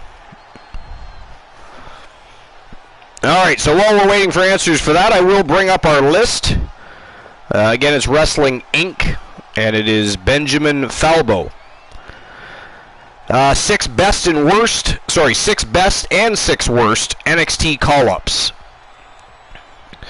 Feel free to share your opinions in the chat room on any of the people they mention, if you agree with them being on the list, or if you'd put somebody else on the list. Feel free to share your opinions. So from the early 2010s to late 2021, there were fewer brands in professional wrestling more forward-thinking than NXT. Originally helmed by Triple H and the late Dusty Rhodes, the former FCW would be retooled into a new brand, and of course that was Florida Championship Wrestling, into a new brand with a simple mission: prepare the next generation of WWE main eventers for the likes of Raw and SmackDown. As the brand kept building, Steam hardcore internet fans would soon swarm like flies to the WWE Network's then best-kept secret. Soon enough, the phrase "We are NXT" became a battle cry for an ever-growing section of the wrestling fandom. For much of the 2010s, when a new face arrived on the main roster, it was directly from the black and yellow brand. Sadly, not every experiment from NXT resulted in a new megastar, and sometimes it was exactly the opposite, whether it was their behavior or WWE's main roster creative hindering them. Not every wrestler successfully transitioned to prime time. These are 6 of the best and 6 worst call-ups from the original NXT brand. The first on their list here, and is considered one of the best, Charlotte Flair. So if ever a name brought both prestige and controversy in equal measures, it's Flair. Charlotte, the daughter of Hall of Famer Ric Flair, first debuted for the WWE back in 2012. She quickly established a name for herself as part of the steady building NXT brand. Over the next few years, Charlotte would slowly rise to dominance on the black and yellow brand, forging her own path in the ring. The self-proclaimed Queen of the Ring would serve as one of the key pillars in the late 2010s women's revolution. After a very successful tenure in NXT, the now former NXT Women's Champion would officially join the main roster partway through 2015. After some moderately unstable booking at the start of her prime-time tenure, the second-generation superstar broke out big time. It wasn't too long before she had claimed the now defunct Divas Championship and later on, the Women's Championship. it would be fair to say that the reaction towards Charlotte has become divisive in recent years, but her work rate has never been in doubt. In terms of overall accomplishments and presentations, very few wrestlers have made the progress and strides that Charlotte Flair has. I actually agree with all of that, and I think the fact that she used to proclaim herself as Queen of the Ring has really truly become a thing. Like, she actually is currently the Queen of the Ring when it comes to women's wrestling. Although, you know, I would love to see her have some matches against people like Britt Baker and Thunder Rosa, Jade Carter. There's a few that would have absolutely phenomenal matchups with Charlotte Flair. But what do you guys think? Do you agree that Charlotte Flair is should be one of the 6 best NXT call-ups from the original Black and Gold brand?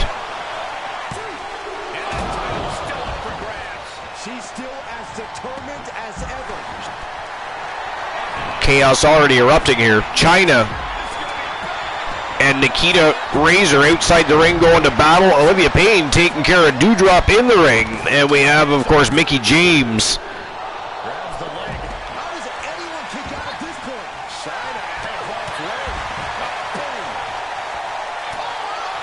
Man, oh man. The camera angle just keeps changing from bout to bout. Anyways, Mickie James and Kaylee Ray on the other side of the ring going at it. Struggling for control. Right now, Mickie James doing a pretty good job at controlling her. Nikita Razor's overturned Chyna on the other side of the ring, and Doudrop also turned the tides in the ring. A lot going on in here.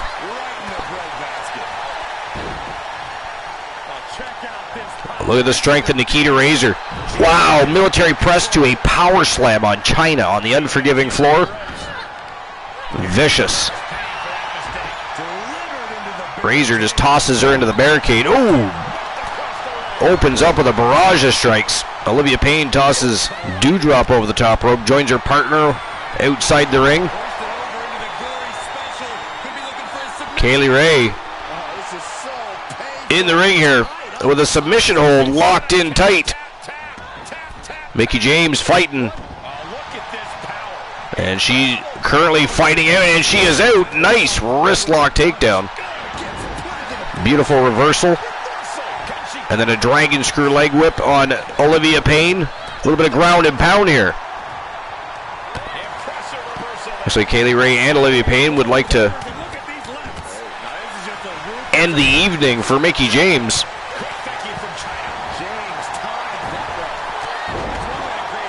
I think they may have forgotten this is everybody for themselves in this matchup. Every woman for herself. Or every team for themselves, anyways.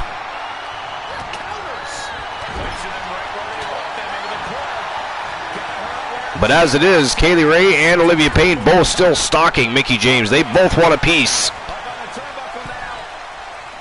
of Mickie James. Looks like Doudrop and Chyna have teamed up on Nikita Razor. Oh, Doudrop from behind. Submission hold locked in on Chyna here. Oh, nice. Beautiful backbreaker, then just ragdolls her. The strength of Doudrop. Oh, face buster. Nikita Razor back in the picture. Another military press to a gut buster this time. She is one strong lady, I'm telling you. Oh, bulldog to Doudrop by Chyna, but Nikita Razor from behind tosses Chyna down face first on the floor. Look at the action going on in the ring here. Kaylee Ray slamming the spine of Mickie James off the ring post or the turnbuckle. And just ragdolled her. Nikita Razor went for the immediate pin, but Kaylee Ray broke it up quickly.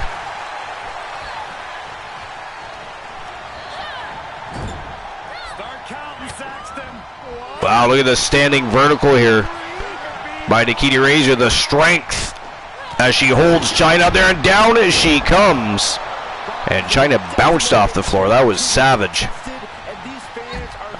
Doudrop rolling outside the ring for a breather, but Olivia Payne quickly chased her. Kaylee Ray in the ring with Mickie James, gets a cover here. Cover was broken though for some reason. She covers her up again. 1 count only though.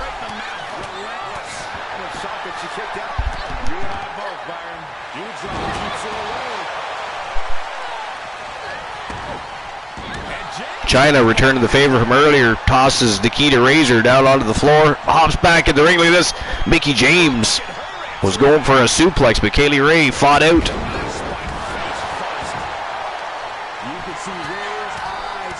Olivia Payne with some ground and pound on Doudrop, and Chyna. Oh, wow. Chyna just rammed Razor right into the barricade. Vicious.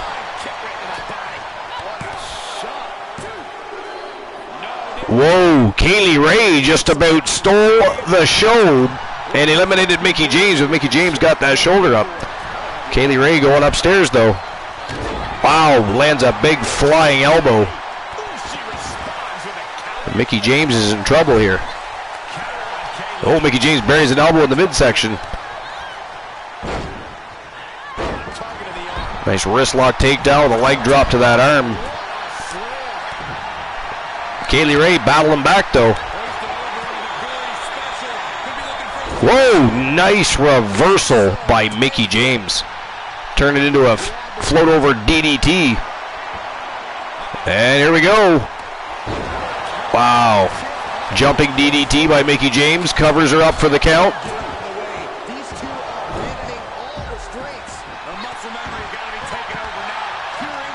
Just barely kicked out of that.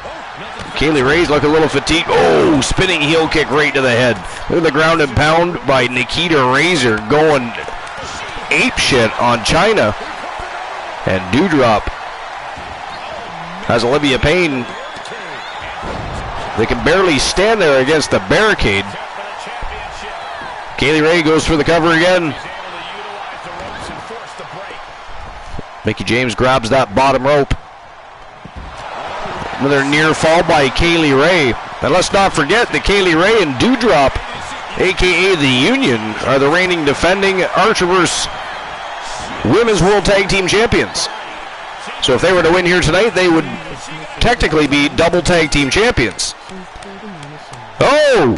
Kaylee Ray just tapped out Mickie James. Ladies and gentlemen, the winners of the match and new YTD Academy Women's Tag Team Champions. And as I said, they are now technically double champions. Kaylee Ray and Doudrop, the Union. Wow, what a team they have formed. Very quickly rose to the ranks, won championship gold on Wrestle Wars. And now, here on YTD Academy, they are now the YTD Academy Women's Tag Team Champions. Double champions, guys. Superstar, or should I say, for the new champion. Talk about history in the making. This is literally one for the history books. What a match. We have to witness it up close and personal. Stop making this about you, Saxton. This is about the new Congratulations to Doudrop and Kaylee Ray, double tag team champions. Wow. All right, on to the next match of the night. And this is for the YTD Academy Women's Grand Prix Wrestling Championship. And look at these Vixen villains.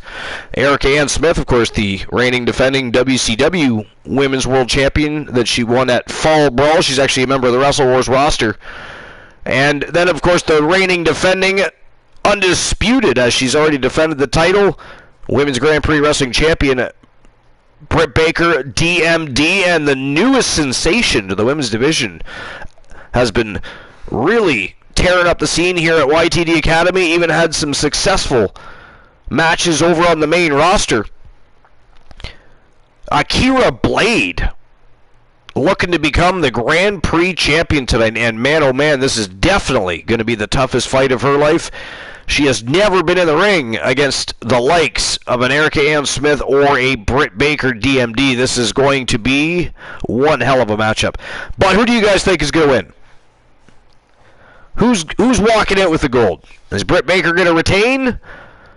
Does Akira Blade win herself yet another championship? and in this case, the top women's championship in YTD Academy, or perhaps the WCW Women's World Champion will simply become a double champion herself and take home the Grand Prix title. What do you guys think? Alright, so the next person on the list, and this is of course listed as one of the 6 worst call-ups in NXT history, is Nia Jax.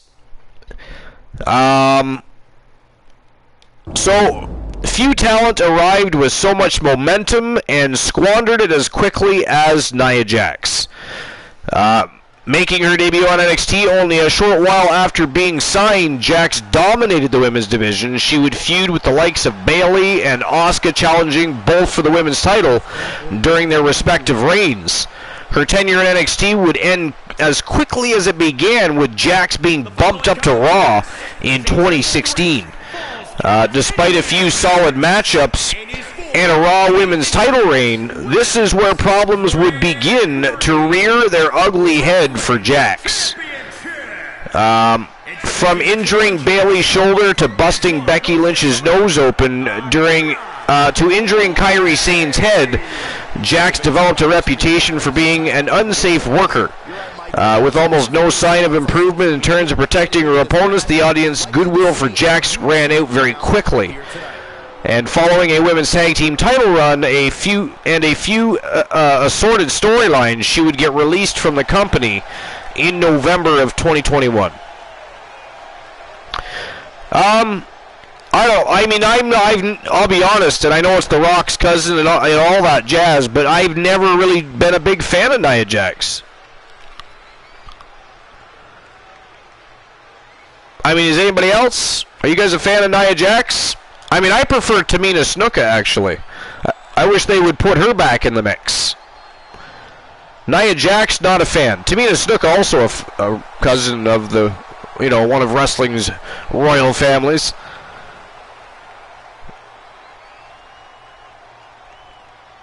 Joe Link is throwing down on Britt Baker. And introducing the challenger, representing all right, so from New Jersey, next on the list, and considered one of the 6 best, is Sasha Banks. I mean, really, probably no surprise there, right? The WWE's self-proclaimed boss has been turning heads in and out of the ring since her arrival in early 2010s. As one of the NXT Women's Division's formative talents, Sasha Banks would quickly establish a rep for herself on the black and yellow brand. From her unapologetically blunt heel persona to her impeccable in-ring abilities, Banks would quickly become a fan favorite. Her match with Bayley at the first NXT TakeOver Brooklyn would be a match of the year contender for many. Following her arrival on the main roster in 2015, Banks would be a part of Team BAD alongside Tamina and Naomi. Soon enough, Banks would claim the Raw Women's Championship for the first of what would be many times. She has bounced back and forth between heel and face, excelling both in equal measures. Garnering a legion of fans, her popularity has reached such a mainstream level that she's even appeared in the 2nd season of The Mandalorian. Following one final run as SmackDown Women's Champion, Banks would soon move to the Tag Team division. She won the Women's Tag Team Championship for the 2nd time in her career with her old Team BAD teammate Naomi at WrestleMania 38.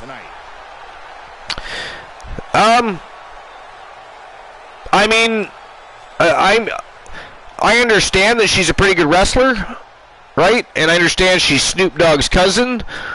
And I understand that she looks pretty good. I just don't think she's like they often talk about her like she's on the same level as Charlotte Flair. And I'm just gonna give you a little bit of a spoiler here, but she's not. There's lots of female wrestlers that are better than Sasha Banks. Britt Baker, again, Thunder Rosa. Jade Cargill. Kira Hogan. I mean, there's a lot of female wrestlers that are actually better than Sasha Banks. I mean, really, there's women on the roster that are better than Sasha Banks. She just gets the attention, right? She gets the attention. I can't say that I'm, not a fan of Sasha Banks. I'm not a huge fan of Sasha Banks, but I mean, I do like Sasha Banks, and I've enjoyed what she's done from time to time. I mean, she's had some good title runs, but overall, I've never been as big of a Sasha Banks fan as some of the other people have. She turns it right around with a count. Banging back with their own count. And she's using this moment to summon all of her strength. So far, exactly what I expected from this matchup. Winning in a no disqualification match. They are not wasting any time trying to tear each other apart. Use everything at your disposal to get the win. Otherwise, what's the point? Got two former women's champion and a current champion, all looking to accomplish the same goal, and that is walk out of this building with the YTD Academy Grand Prix Wrestling Championship. And what a chaotic scene this is. Look at the show, the clinic that these three ladies are putting on, ladies and gentlemen.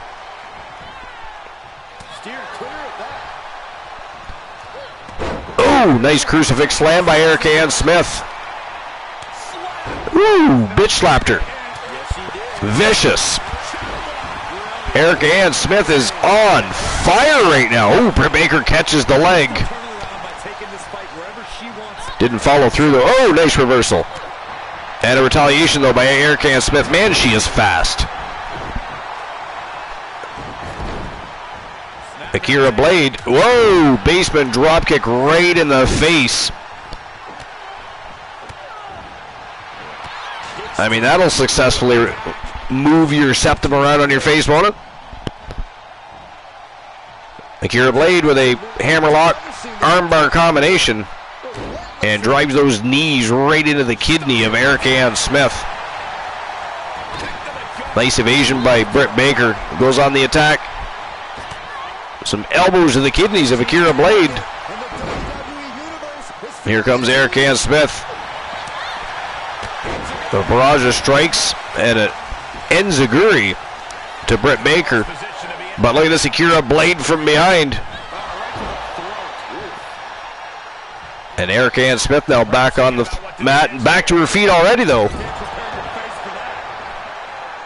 I mean, her resiliency is well documented.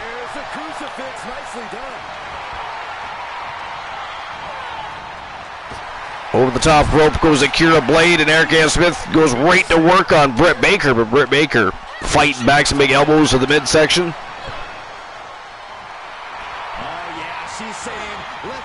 And now it is Erica Ann Smith crashing down to the floor. And Britt Baker chasing Akira Blade down and tosses her right back into the ring. Blade catches her as soon as she gets back in the ring though.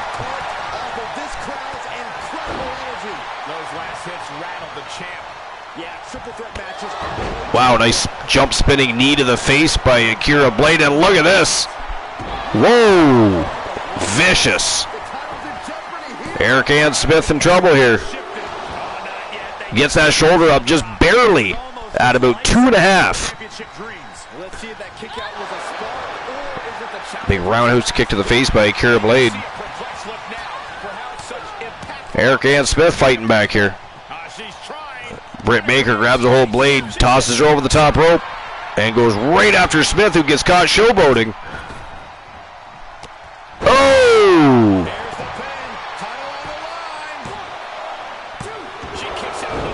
Erica Ann Smith kicks out. Baker only gets a 2 count there.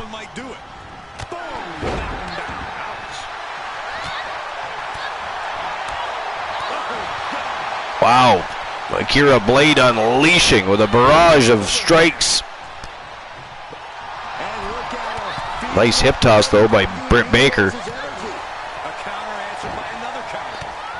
Man, Baker and Akira Blade both just struggling for control, but look at that. Erica Ann Smith measuring Akira Blade up, but Britt Baker intervenes. Wow, spinning heel kick to the face. Oh, it slaps on the submission. Blade is in trouble there, right in the middle of the ring. She cannot reach the ropes from there. Wow, look at that. She fought out of it. Oh, and a sidewalk slam. Plants the WCW champion.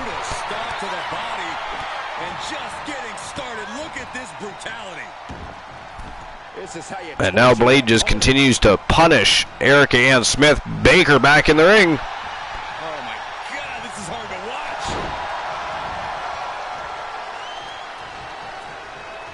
watch. Blade grabs a hold of Baker. Had her eyes on Erica Ann Smith, wasn't paying attention to Akira Blade, who was stalking her down. Back over the ropes goes Erica Ann Smith. Blade with a cover on Baker. But Baker kicks out at 2. The champion is still in it to win it.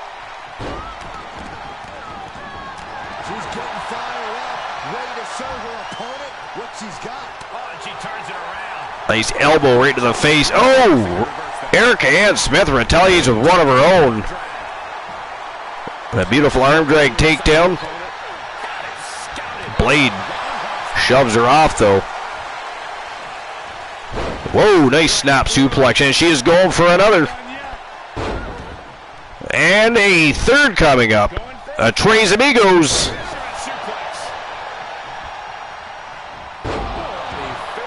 And for her efforts, Baker drops her right on her face. And over the top rope she goes, and Baker goes right after Smith, but Smith with an elbow to the face of Baker. Whoa! A reverse DDT. And Smith going upstairs. Oh, a big flying body splash. And she goes right after Akira Blade. Back over the top rope she goes, down to the floor, and Smith covers Britt Baker up. Wow. That was about 2 3/4 right there. The champion just barely got that shoulder up. Back in comes Akira Blade. But Smith slaps on a submission. Blade's able to break the submission hold. Smith was stalking her now, but Blade, oh! Wow. Holy hell, that was about 2 3/4. Less than a piece of paper when it was able to fit between the referee's hand and the canvas there. Somehow Smith able to kick out. And she is back on the attack here. Look at that, Britt Baker right back to her feet automatically. Goes after Smith. Smith's over the top rope, but Akira Blade. Oh! There it is again. Wow, look at that. The champion kicked out again. We were a second away from a new champion. Are we close to the start of a new reign? Smith trying to rile the crowd up. Britt Baker from behind, though. Makes her pay for it. And Smith goes crashing down face first on the top turnbuckle. Blade also caught showboating, but is able to fight Baker off, and now it is Baker going crashing down to that unforgiving floor.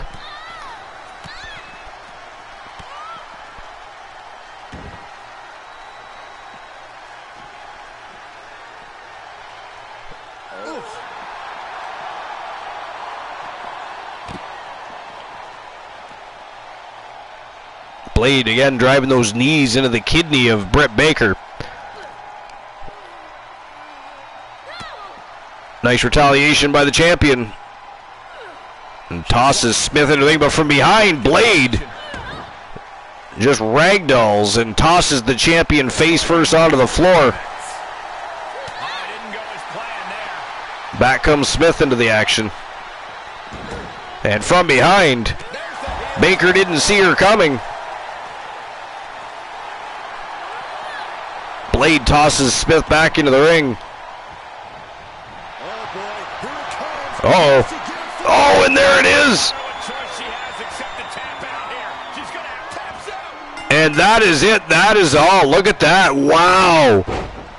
Ladies and gentlemen, the winner of the match and new YTD Academy Women's Grand Prix Wrestling Champion And now a double champion from Team Christian Cool, Erica Ann Smith. Wow.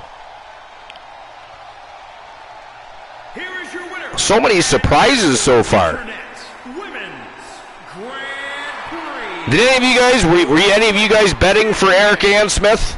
The Rebel, Erica Ann Smith. You can just feel it. Their championship. That is 2 new champions already. Wow. What a crazy night so far. Good God. All right, next match of the evening, a trip back to the tag team division. This is for the YTD Academy Tag Team Wrestling Championship. It is a triple threat tag team tornado matchup between the Wolfpack, the Public Enemy, and the reigning defending champions, Team Bring It, The Rock, and of course his father, Rocky Johnson, the Soul Man. And this is going to be a slobber knocker, very fast-paced and high-octane. But who do you guys think is walking out with the gold? Who's walking out? The YTD Academy World Tag Team Champs. Who do you guys think? Wolfpack. Oh, of course, Glenola says the Wolfpack. Of course, he is the leader of the Wolfpack. Team Glenola, the leader of the Wolfpack. A biased opinion, ladies and gentlemen. A biased opinion. Although, to be fair, I'm going for the Wolfpack, too. So there's that. Dexter tagging with Sting now. Sting, that is, first of all, there is no Poindexter. There is no Poindexter. That is Penguin Dexter and the Joker.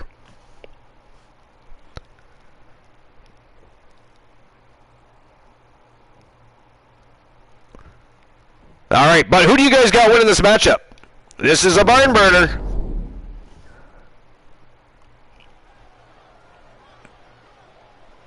All right. So, Dexter Cobblepot. Dexter Cobblepot. That is priceless. Same thing. You've got to remember that. Dexter Cobblepot. We all got to start calling him that. We all have to start calling them that.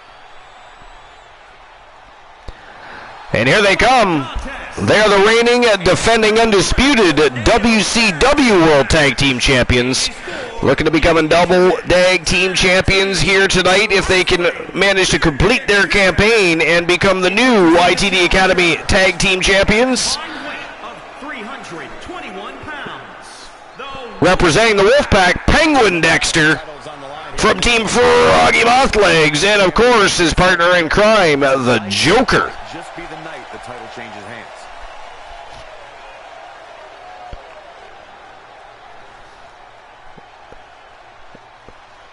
All right, so next on the list is under the worst of the call-ups, the Ascension. And I'll be honest, I actually liked the Ascension, but we could talk about that a little bit more when I'm done reading it. So, for a prime example of how exactly did you mess this up, we have Victor and Connor, the Ascension, beginning life in FCW. The Ascension started life with several members, including Connor O'Brien, Kenneth Cameron, Ricardo Rodriguez, Tito Colon, and of course Raquel Diaz. Eventually this unit would be whittled down to just Connor O'Brien and Rick Victor, who would be rebranded as Connor and Victor. The duo would soon become NXT's resident powerhouse tag team, destroying lower-level talent and local jobbers. This resulted in a lofty 362-day reign as NXT Tag Team Champions before losing to the Lucha Dragons in 2014. The Ascension would be moved up to the main roster later that year, souped up with a brand new look. However, the Legion of Doom influenced design would serve as an omen of what was to come for the once dominant tag team, with commentator JBL verbally burying them every week. soon enough, the team that dominated NXT for years was being jobbed out to the New Age Outlaws and the APA at the tail end of 2019. Both Connor and Victor would see their time in WWE conclude via simultaneous releases. Look who it is. Again, I liked the Ascension. I thought they were a great tag team. I thought it was an absolute atrocity that they dropped the ball and ended up sending those two guys home packing. They're a great tag team. I absolutely enjoyed. Now, I enjoyed everything in NXT more, but I enjoyed watching the Ascension. Did Joker eat Doc Brown? That's what we've all been wondering that. Yo, Snorhawk! And Snorhawk 2 liked NXT's Ascension? Yeah, me too. I actually thought they were awesome, to be honest. How is this different from a regular tag match? And let the chaos begin. Alright, next on the list is under the best section of the call-ups, Bray Wyatt. So, Bray Wyatt, for the majority of his run, was allowed to do some truly amazing things. After his arrival as the generic Husky Harris in the Nexus faction, Wyndham Rotunda would be sent back down to developmental. Eventually, the character of Bray Wyatt would emerge, a Charles Manson-tinted cult leader fresh out of the bayou. Flanked by the imposing Luke Harper, a.k.a. the late Brody Lee, and Eric Rowan, the Wyatt family would dominate early NXT. Wyatt and his brood would arrive on the main roster in 2013 and quickly made quite the impression. After a successful stint as a trio, Wyatt would venture off on his own, entering into singles feuds and chasing singles gold opportunities.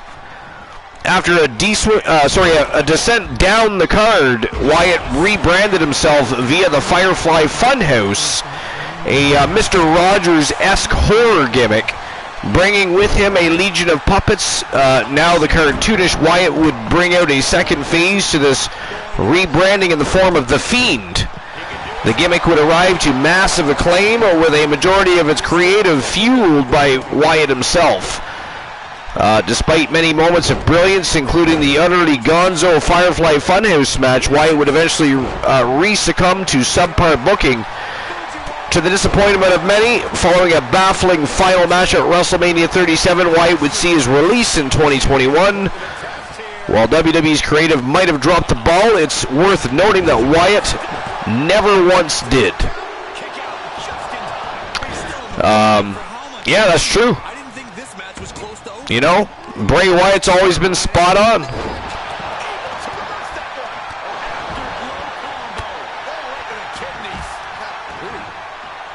Finally got confirmation of Doc Brown's real name via police report. It is Ephraim O'Malley. I mean, are we still calling him Doc Brown? Because I mean, he's the Joker now, right? I mean, are we not supposed to be? Do we still refer to him as Doc Brown? Joker Doc Brown, Joker Ephraim, Doc O'Malley. I mean, I don't. I mean, what do we do with that?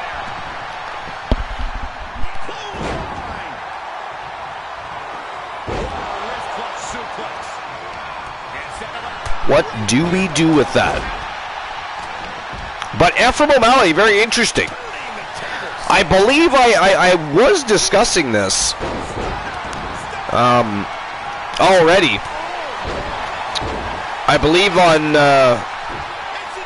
Friday night, this episode of Starrcade, when I said I had seen a vignette, and I believe there was a name, and what I believed was Ephraim or whatever it was at the time. So that just solidifies what I thought I read and or heard. You'll have to wait and ask him how he got those scars. I mean, I mean, I'm my days of asking talent questions personally are far over. Far over. Not happening. I absolutely refuse, as a matter of fact.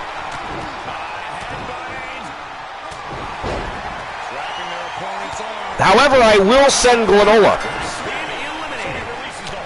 Still was able to produce some considerable damage, though. Wow.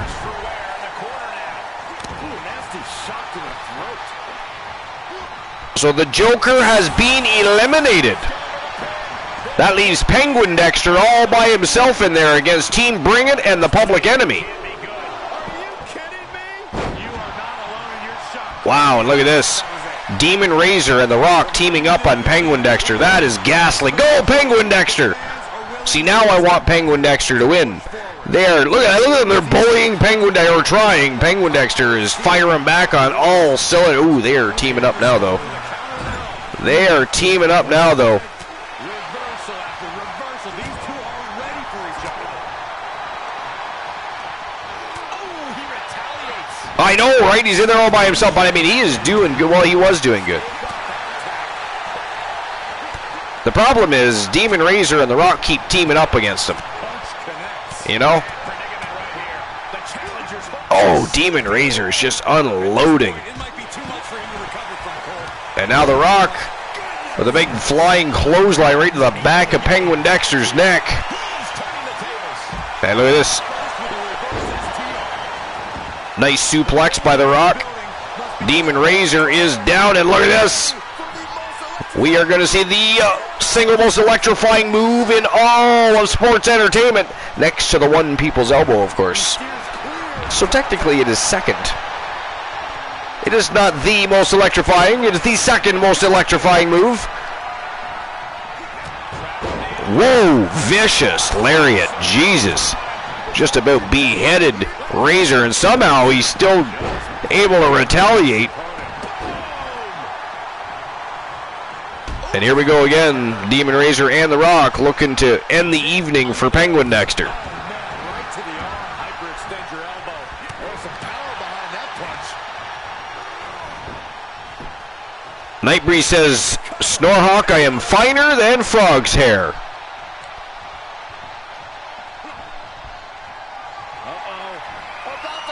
Whoa, rock bottom to Penguin Dexter.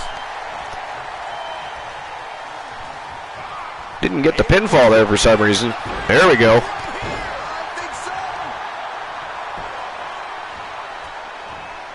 Aggressive work on that shoulder. He's got. I would love to know what made Referee not making the count.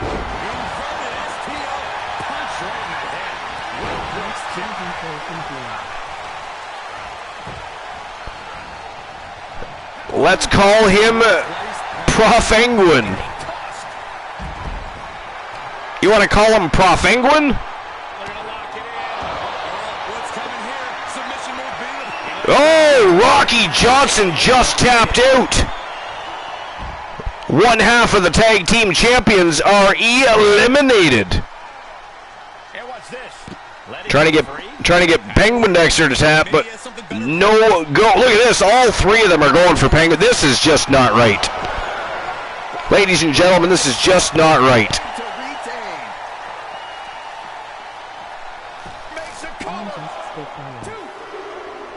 Oh, Penguin Dexter's being eliminated. But look at this. We are down to The Rock versus the Public Enemy. And by the way,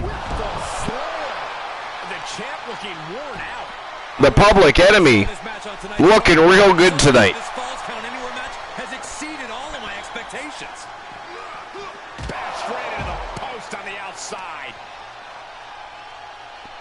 Who do you guys think could win a match between the Public Enemy and the Primetime Players?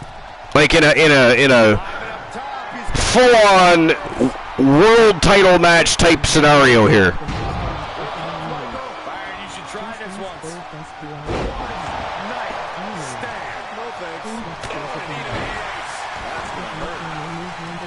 Batista and Randy Orton had the most electrifying move. Just ask Goldust.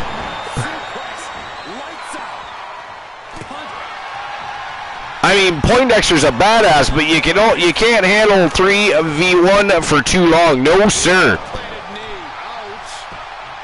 And The Rock also finding out that the numbers game isn't a whole lot of fun because they are no longer on his team. They are no longer there to assist The Rock in getting rid of Penguin Dexter. It is now time for them to beat down the People's Champion. Arguably the People's Champion, because one would say that Elijah Archer is the new People's Champion. There's the haymaker. And he'll come back from under the apron. The Rock gets tossed back in the ring. Great right now. Big opportunity to The Demon Razor was sizing him up, but Eddie DeTerre that one coming. wanted to take a bite out of his ass. How about dismantling your opponent? And now The Rock stopping a mud hole in Demon Razor, but Eddie DeTerre gets him from behind. And look at the legs. Holy fuck balls!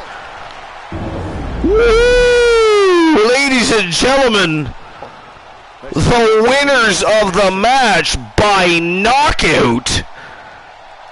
That was absolutely vicious.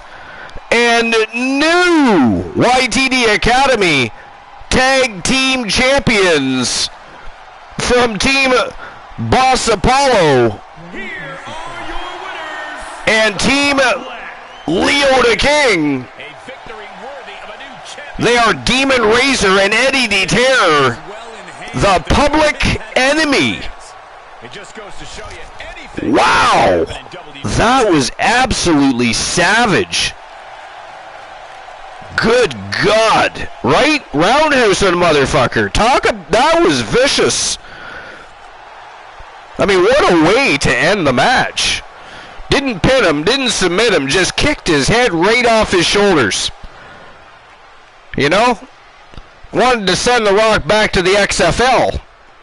I mean, he punt kicked that sumbitch, didn't he? Whoa. Alright, on to the next match of the night.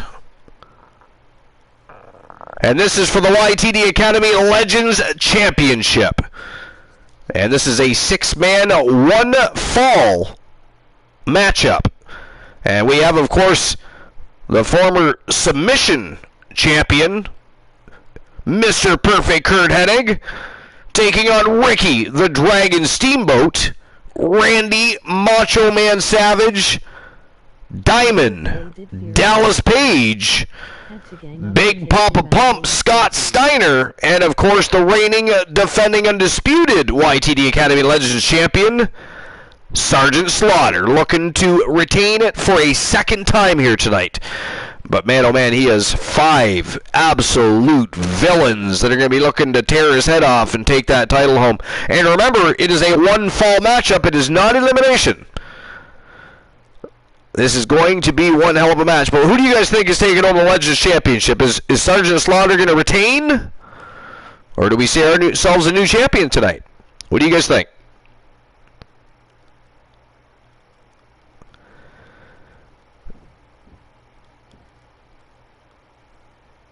They did fear Poindexter, had to gang up to take him. And why exactly, right? Clearly, they saw him as a big threat at 3-on-1. You know, 2-on-1 for most of the match. Penguin Dexter had 0 chance in that match. That was totally unfair. I mean, they started off, they teamed up against Joker and got rid of him. Then it was all, I mean, that was crazy. Crazy match. Crazy match. But congratulations to the brand new YTD Academy Tag Team Champions. What a great victory for the public enemy. So shout out to Boss Apollo and Leo the King. All right, here we go. It is time for the Legends Championship matchup. Let's go. All right, so next on the list is under the worst section of the NXT call-ups, and it is Karrion Kross.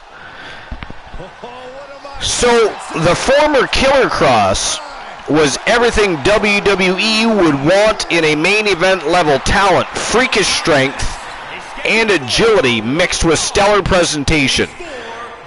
From the moment he arrived on NXT in 2020, after weeks of vignettes, Cross wasted no time in making a name for himself. Flanked by the lovely and deadly Scarlet Cross, entrance felt like the arrival of the apocalypse and the end of all things. In only a few short months, Cross would dominate several opponents and eventually conquer Keith Lee for the NXT title at NXT TakeOver 30. Sadly, an ill-timed shoulder injury would halt his dominant push until his return in the tail end of 2020. Cross would immediately pick up where he left off and destroy opponents such as Damian Priest, Santos Escobar. Eventually, Cross would take on the then-current NXT champion Finn Balor and win. Finally holding the title for a proper reign. Sadly, this is where the wheels would start to fall off of Cross, beginning with a baffling botched Raw debut. The debut in question would see the dominant destroyer of NXT defeated by Jeff Hardy in under 5 minutes via roll-up. Following the loss of the title to Samoa Joe, Cross's main roster rebranding would be topped off with a horrendously cheesy gladiator costume.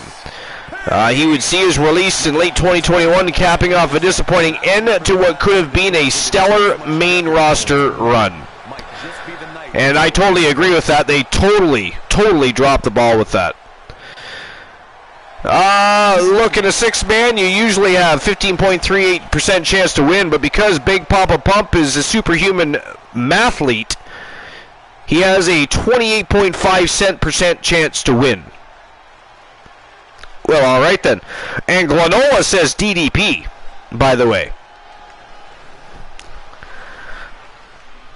So I can assume you don't agree with that. What about Ricky the Dragon Steamboat? He gets no love. You know what? I'm going to vote for Ricky the Dragon Steamboat. That's what I'm going to do. This is a big-time opportunity, Byron, as the title will be on the line here. You're right, Michael. And judging from the response on social media heading into this match, we're likely to see a new champ crowned here tonight. Do we have any Ricky the Dragon Steamboat fans tonight? Needs to prove that he's championship material. 100% agree with Kerry and Cross assessment. Yeah, well, absolutely. I mean, they totally botched that up. They really, really did. And it had nothing to do with Cross, by the way. Nothing to do with Cross at all.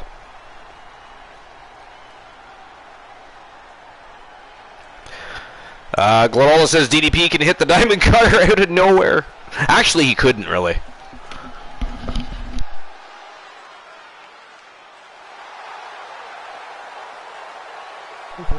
When it comes to DDP's Diamond Cutter, the reason it was so awkward at times when he would deliver it is because the way he did it, it had to be perfectly set up, or else it just looks botched. Randy Orton has him on that one. Corey, what do you think of the champ's chances here tonight? I love him. I'm not like everybody else, Cole. It seems like everybody's ready to write the champ's demise, but not me.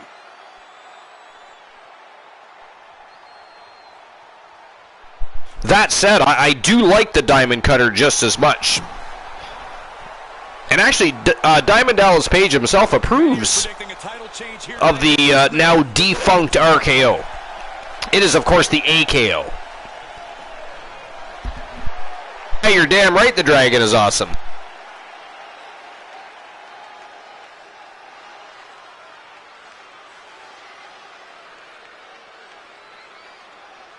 From Robbinsdale, Minnesota, weighing in at 259 pounds. And I'm not saying it didn't happen, but I'll be honest, I don't think I've ever seen a match between Kurt Hennig and Ricky the Dragon Steamboat. And again, I'm not saying it hasn't happened. Has anybody else seen that? Has anybody else ever seen Ricky the Dragon Steamboat and Kurt Hennig lock horns in the center of the ring?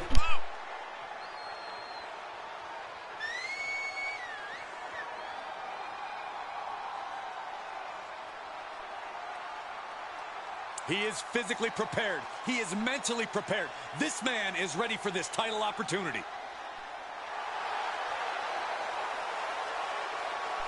It's one of those weird things. You think I would know the answer to this question, but I actually have not seen a match. You haven't seen it either? Okay, so it probably isn't a thing then. But I gotta tell you, a matchup between Ricky the Dragon Steamboat and Mr. Perfect would be absolute fire. Absolute fire.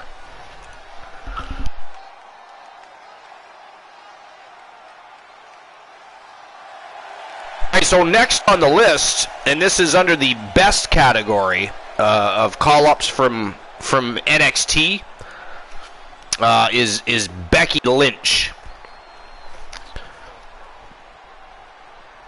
And I'm just having a quick look here, but man, Big Papa Pump is looking shredded tonight. By the way, who do you guys think is winning this match?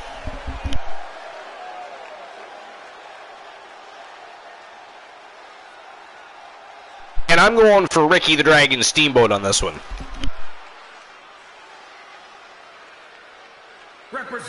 Oh, mostly because y'all didn't show him any love. How dare you? Weighing in at 282 pounds, Freakzilla, Scott Steiner. It's a big-time opportunity, Byron, as the title will be on the line here. You're right, Michael. And judging from the response on social media heading into this match, you're likely to see a new champ crowned here. Freakzilla. He's got a good chance of becoming the new champion tonight, and the WWE Universe is buzzing about it. All right, so anyways.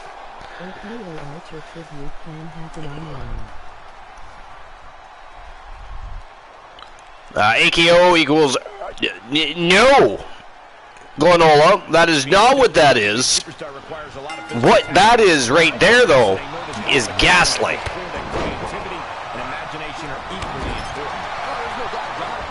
There is no such thing as an Archer tribute. It is not funny. That is not funny. You guys are not funny.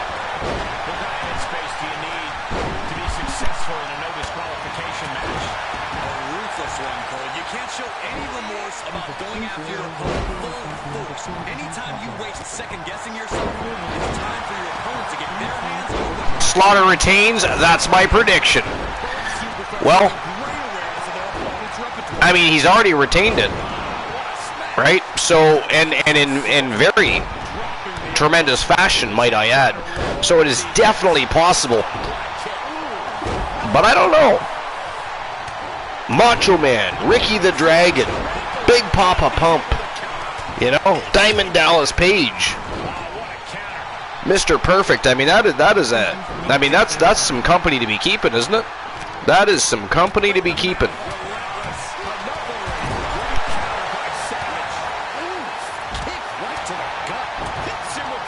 Link says, yeah, he's been great lately. Well, he really has, yeah. I'm not saying that he's not going to retain. I'm just saying I feel like somebody else is going to take over the reins as top dog in the Legends division.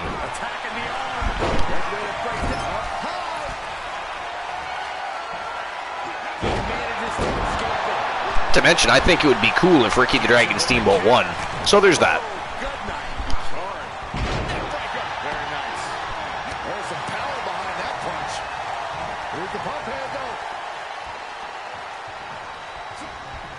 So anyways, back to what we were discussing. Becky Lynch was next on the list for best NXT call-ups. And Glenola says, other than Sergeant Slaughter, this would have been a WCW dream match. Yeah, no, you're absolutely correct. It would have been, yes. Absolutely would have been. I'm sure we're going to see many great matchups for the Legends Championship eventually, right? Many legends. We got Andre the Giant, Hulk Hogan, right? We've got Yokozuna. I mean, there's British Bulldog. There's so many people that can fight for that title. The Rock. You know, it's a fantastic division. It really is. the Legends division and the YTD Academy, and of course the All-Star division on the main roster. Those are going to be two divisions to really keep your eye on.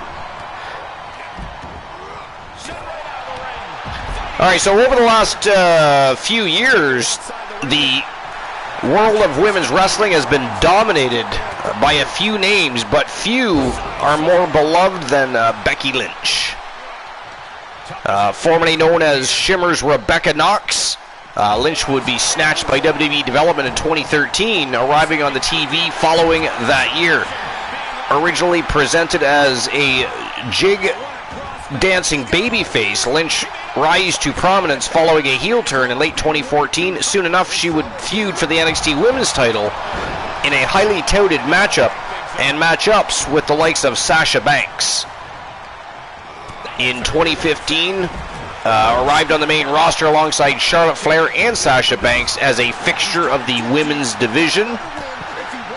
Despite some success, including a SmackDown women's title run, Lynch would experience inconsistent booking as a babyface until 2018. Following a heel turn on Charlotte Flair at SummerSlam, Lynch would adopt a blunter and more cutting persona known as the Man. Fans of Lynch would rally behind her en masse, despite her overly heelish actions propelling her into the stratosphere. Soon enough, Lynch's meteoric rise, despite WWE's standard meddling, would result in her becoming a double women's champion at WrestleMania 35. Overcoming the odds against both Charlotte and Ronda Rousey, Lynch's long road to the main event was concluded in grand fashion, and she's now rebranded herself as the conceited Big Time Bex. Now that's actually incorrect slightly, because they have just announced that she's going to be going back to the Man gimmick that of course made her the superstar she is. So that's a little bit incorrect. But still delivering stellar matches and promos on a weekly basis nevertheless. So what do you guys think of Becky Lynch?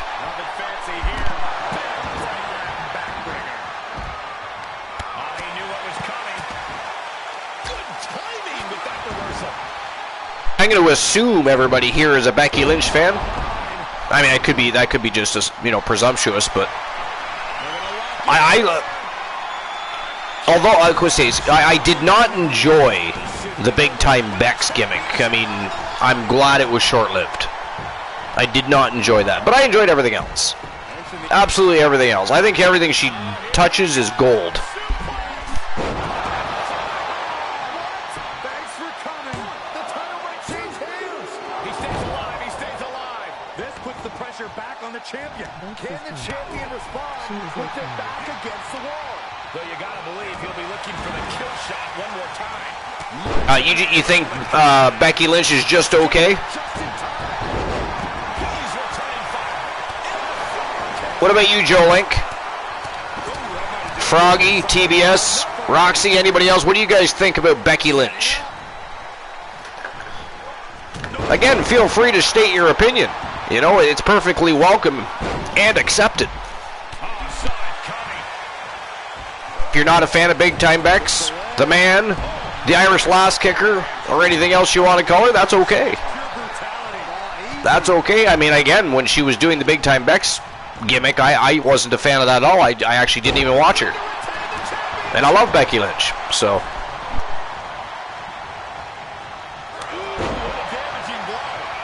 However, if you maybe that's all you've seen of her, you might not like her at all, right? Because again, I did not enjoy it at all myself.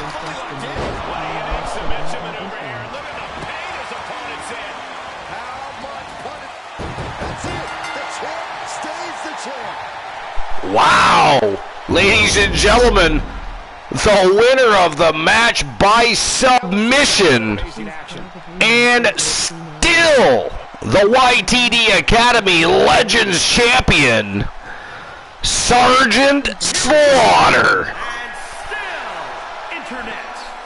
Wow. I'll be honest, I really did not think that was going to happen. I'm not going to hear the end of this, am I? Because you know, a certain someone said Slaughter was going to win and predicted it.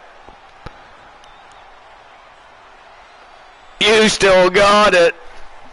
Sergeant Slaughter has been absolutely amazing. I got to tell you, though, I mean, even Hulk Hogan had a good run with the Grand Prix Championship, defended that a couple times, you know. Sergeant Slaughter, Kurt Hennig, Mr. Perfect had the Submission Championship for a hot minute. No, I didn't think he'd retain either. I absolutely did not think he was retaining the title. This entire evening has been right full of surprises, I gotta be honest. Oh wow, he's still got the belt. Imagine Carl smile. Alright, next match of the night. This is the co-main event of the evening. And it is a triple threat Falls Count Anywhere matchup between the Omega, Marshall Omega, Jerry the King Lawler, and of course the reigning, defending, undisputed YTD Academy Submission Wrestling Champion from Team Joe Link, the Phenom, Joe Lincoln. Alright guys, now I know you guys love your pure wrestling and your submission wrestling and your catch wrestling, so who do you guys think? I mean, can Joe Lincoln retain his title again? And let's not forget, he is a double champion. Joe Lincoln just won the European Championship just a short spell ago, so he is a double champion holding 2 YTD Academy Championships. So, what do you think? What are your thoughts? Tell me. Acknowledge me. That's right, he has been on a roll.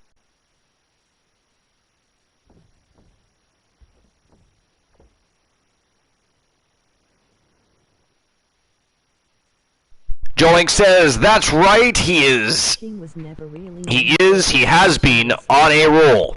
King was never really known for his submission wrestling.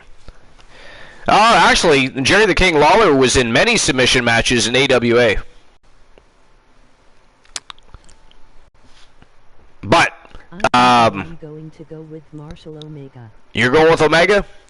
But yeah, later in his career, absolutely not. He had a couple submission matches, but he was not known later in his career for submission wrestling at all. But if you go back to the 70s and the early 80s, he was in many submission matches. But submission wrestling was a big thing back then too, right? So there's that too. But overall, yeah, you're not wrong, Glenola. He was not known for his submission wrestling. And for anybody that didn't know about AW or follow AW, they wouldn't even know that. So. Oh yeah, in AWA he had some stellar submission matches. But I mean, so did many other people, though. That really isn't saying much, right? Back in the 70s and 80s, submission wrestling was huge. Almost every other match you watched was a submission win, victory, or a submission match. So, but yeah, as he progressed and moved on, he was never known much for that because I mean, he became more correlated with the jumping pile driver. And his, of course, dirty antics and his self-proclamation as the king of wrestling and all that stuff. So, but man, if you guys haven't seen, or if you're able to, you guys need to watch some AWA. I actually, back in the day, AWA was actually better than WCW. Now, I'm talking early WCW here. I'm not talking the WCW that Ted Turner put on television for us all, but... yeah, AWA wrestling was fantastic. You saw a lot of real pure catch wrestling and good grappling. Because, I mean, the dropping punch. Yeah, that too. Yep, that too. But, I mean, before the dropping punch, it was the jumping pile driver. Actually, he still does the jumping pile driver. But the dropping punch, yeah, I mean, where do you think John Cena got it from? Jerry the King Lawler is actually the innovator of a few different moves. Now, I'm not saying he's the innovator of the dropping punch, don't get me wrong, don't misquote me there. But he made the dropping punch look good and made it a big thing. But John Cena, actually, he absolutely, because he was a Lawler fan. One of few to be allowed to still use the pile driver. Yep. That's because he can do it safely, right? Jerry the King Lawler, even at his age, would still be trusted to wrestle anybody because he was always a perfectionist. I mean, he was so good. He was able. I mean, look at he had a match with Andy Kaufman. Andy Kaufman was just a normal person, right? He wasn't a wrestler. He wasn't a professional athlete of any sort. Man, that wasn't the first or last time that, when it comes to the independent scene, you get jobbers from local wrestling independent promotions all the time showing up. And so if you can wrestle somebody that doesn't know what they're doing and keep them safe and still sell that match and make it look good, I mean, you're creme de la creme. And Jerry the King Lawler is definitely creme de la creme. The Kaufman match was awesome. You're damn right. Alright, so we're going to get this matchup started. I also have to use the facilities again, so I'll be right back. Again, I don't have a co-host tonight, so you guys are just going to have to enjoy the match. Maybe Glenola can tell a couple of jokes, although his jokes aren't very good. But, you can't kick a gift horse in the mouth. But anyways, I will be right back. Let's get this matchup underway. Co-main event of the evening, YTD Academy Submission Wrestling Championship on the line. Let's go. Falls count anywhere.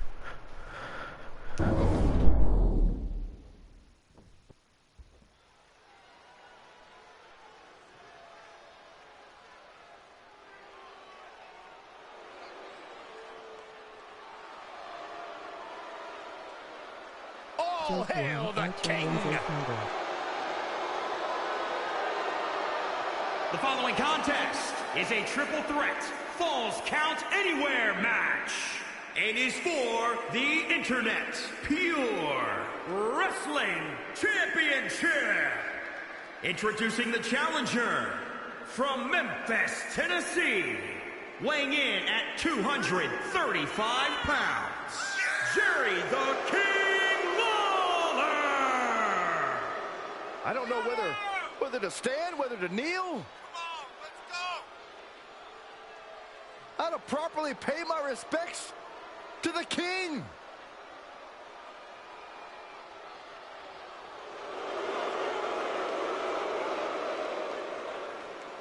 Dozens of championships won in Memphis before he joined WWE. One of the all-time greats. Hey, King. The flying fist drop. It was actually an honor of mine, Corey, to be able to have been hit in the mouth by the flying fist drop at one point in my career. Well, the King looks ready to deliver a royal beating. Maybe to you again, Michael. Well, maybe to Cole, but King won't let you near his crown, Saxton. Oh, man.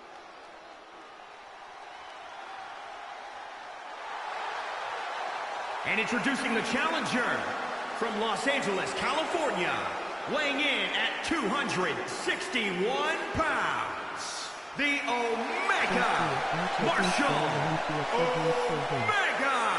Remember, guys, the title is on the line here in this one. And I don't remember the last time the champ was in this much jeopardy, Cole. Tonight might just be the night the title changes hands.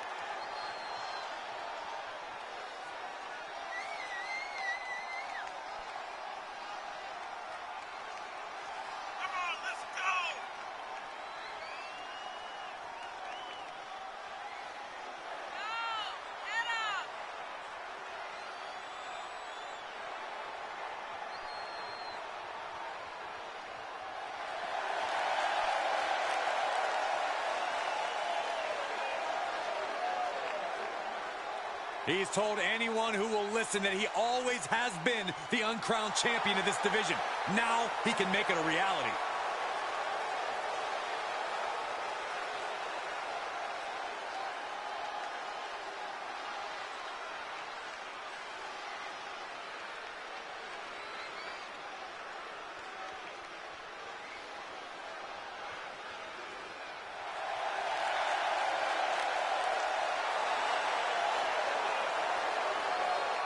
And introducing the champion, representing the generation from parts unknown, weighing in at 227 pounds, he is the Internet Pure Wrestling Champion, the Phenom, Joe Lincoln. The champ comes into his title defense incredibly confident, Corey. And with good reason, Cole. When you're the champ, you don't have to worry about winning. You just have to make sure you don't lose. That is the champion's advantage. The champ certainly has his hands full here tonight, but he looks more than ready. I have returned just in time to see the reigning defending undisputed, because he has defended that title on 2 different occasions. Tonight would be 3 if he is successful in his campaign. The Phenom Joe Lincoln.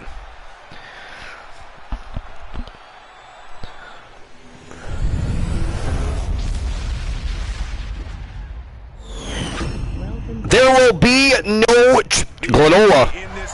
Just because I can't ban you doesn't mean that you're able to commit as much villainy as possible, sir.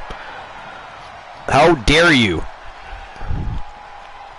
All right, next on the list is under the worst section of the NXT call-ups, and it's actually a team that I used to really like, and it's the Vaudevillains. So this is yet another example of the bright lights of the main roster being unkind to a once celebrated NXT tag team, because they were awesome. Loved watching the Vaudevillains.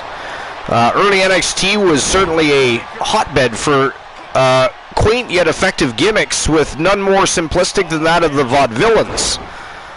The duo would begin their NXT run quickly as heels entrenched in the theatrical 19th century vaudeville. From their over-the-top intro to a series of quirky black and white vignettes, the duo thrust themselves into the gimmicks with gusto. This would lead to the pair winning the NXT tag titles at the first ever NXT TakeOver Brooklyn to a thunderous ovation. After dropping the title shortly thereafter, Gotch and English would be turned heel once again and moved up to the main roster. Their run started strong with a tag title feud against the New Day in 2015, but would fizzle out fairly quickly. The Vaudevillains would quickly fall down the card, becoming enhancement talent, with Gotch subsequently being released on April 5th, 2017. English would hang on a while longer, even experiencing a resurgence alongside Rusev in 2018, while aiding the wildly popular Rusev Day gimmick. And after a stint at the commentary desk, English would also be released in April 2020 amidst the COVID-19 layoffs. So what do you guys think of the Vaudevillains?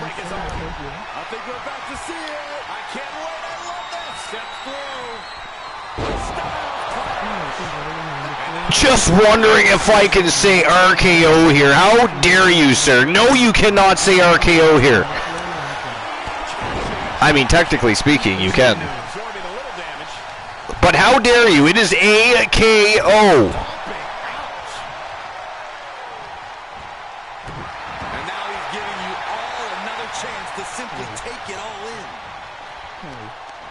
Powerless position to be in right now. Ooh, bad landed.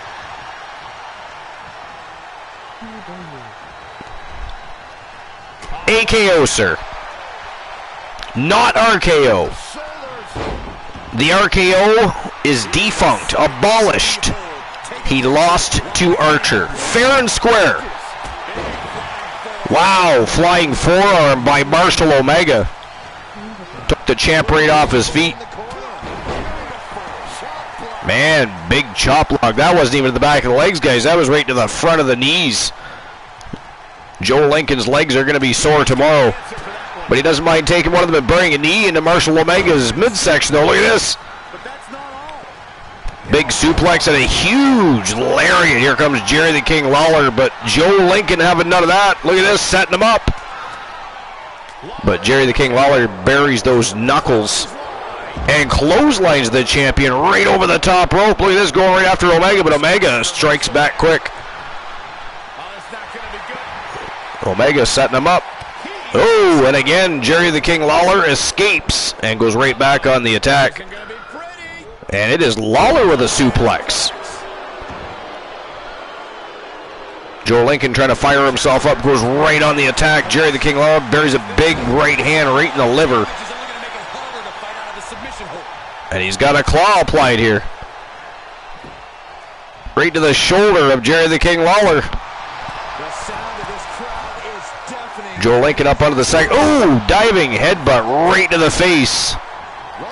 Lawler gets right back to his feet, though. Grabs him right by the back of the hair and whips him down. And look at this, Lawler. Glenole and I were just talking about the jumping pile driver.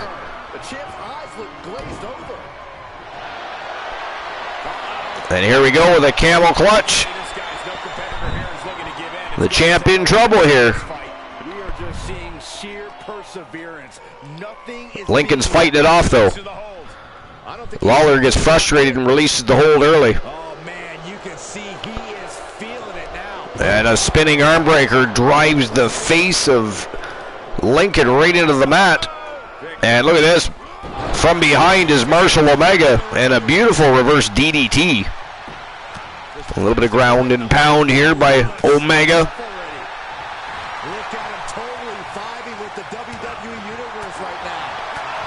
Lola says Lawler had one of the best suplexes. Yes, he did.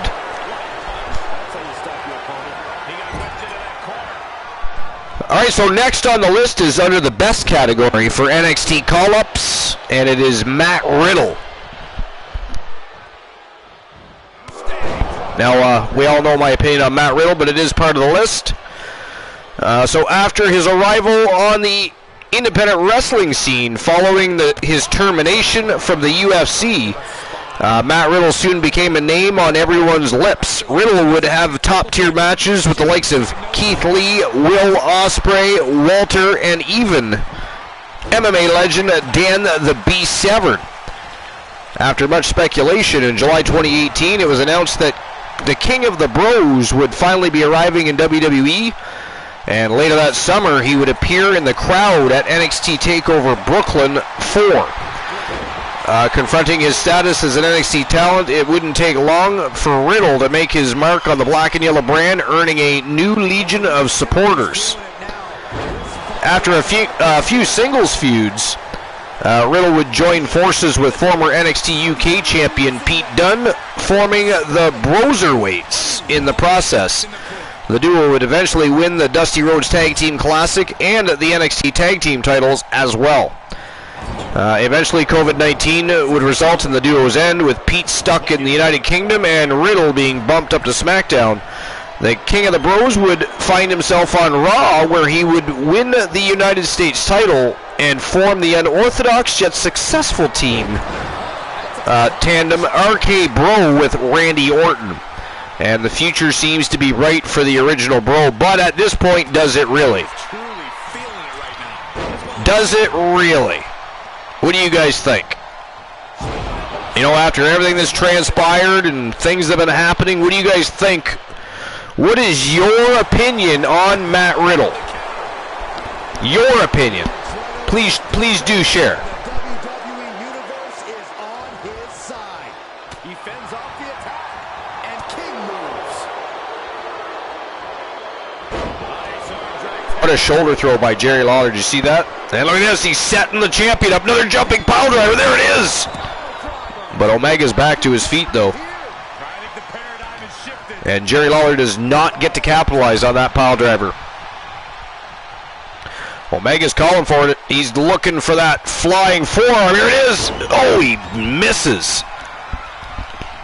Lawler moved out of the way. I think he might have caught his shoulder or his arm, but he didn't get the full flying forearm. And look at this, another jumping pile driver, this time to Marshall Omega.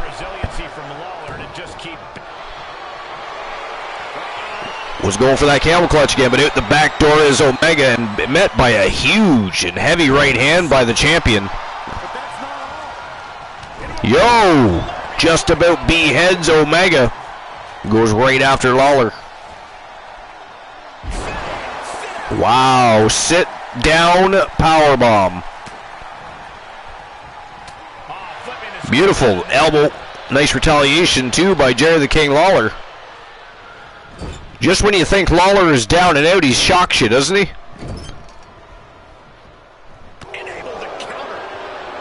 Never count Lawler out, ever. Whoa, nice. Samoan drop reversal there. Lawler went for the attack. Oh! Omega went for a drop kick. He got it that time.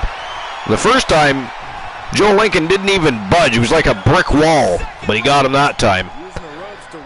And oh, Jesus Christ.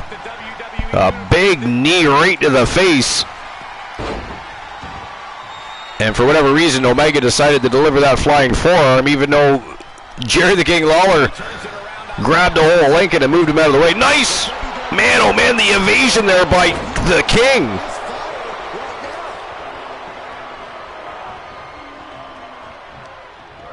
The veteran ring experience of Jerry the King Lawler really paying off here. Joe Lincoln, though, going to set him up, looking for that Lincoln ride. And down goes Lawler. Wow, look at this. Joe Lincoln looking for a Boston Crab. And Lawler's in trouble right in the middle of the ring. And that is it. That is all. Jerry the King Lawler has been eliminated. We are down to just Omega and Lincoln.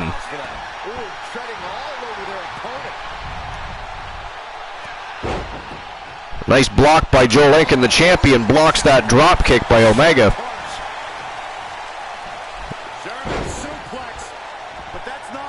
And for the third time, wow, there it is again. That German suplex to Lariat is absolutely vicious, but look at this, Omega right back on the attack. The heart and resilience of Marshall Omega. Oh, stun gunned him right back into the ring. Nice retaliation by Joe Lincoln.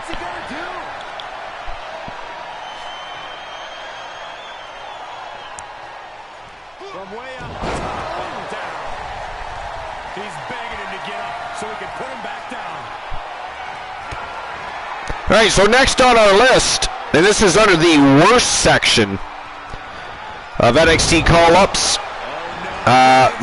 Under the worst section is Lars Sullivan, and some of you may or may not remember Lars Sullivan. At one point, they were going to try and push him and build. Whoa! Marshall Omega taps out, ladies and gentlemen, the winner of the match by submission.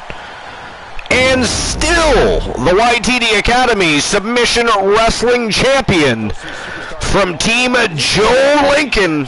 Oh no, that's his name. From Team Joe Link, the phenomenal Joe Lincoln. Still your reigning defending submission champion. Wow, what a title defense. Congratulations, Joe Link. So what I was going to say is they were going to try and push him as like the next Brock Lesnar is what they were going to try and do. The problem was he was a bruiser at the ring.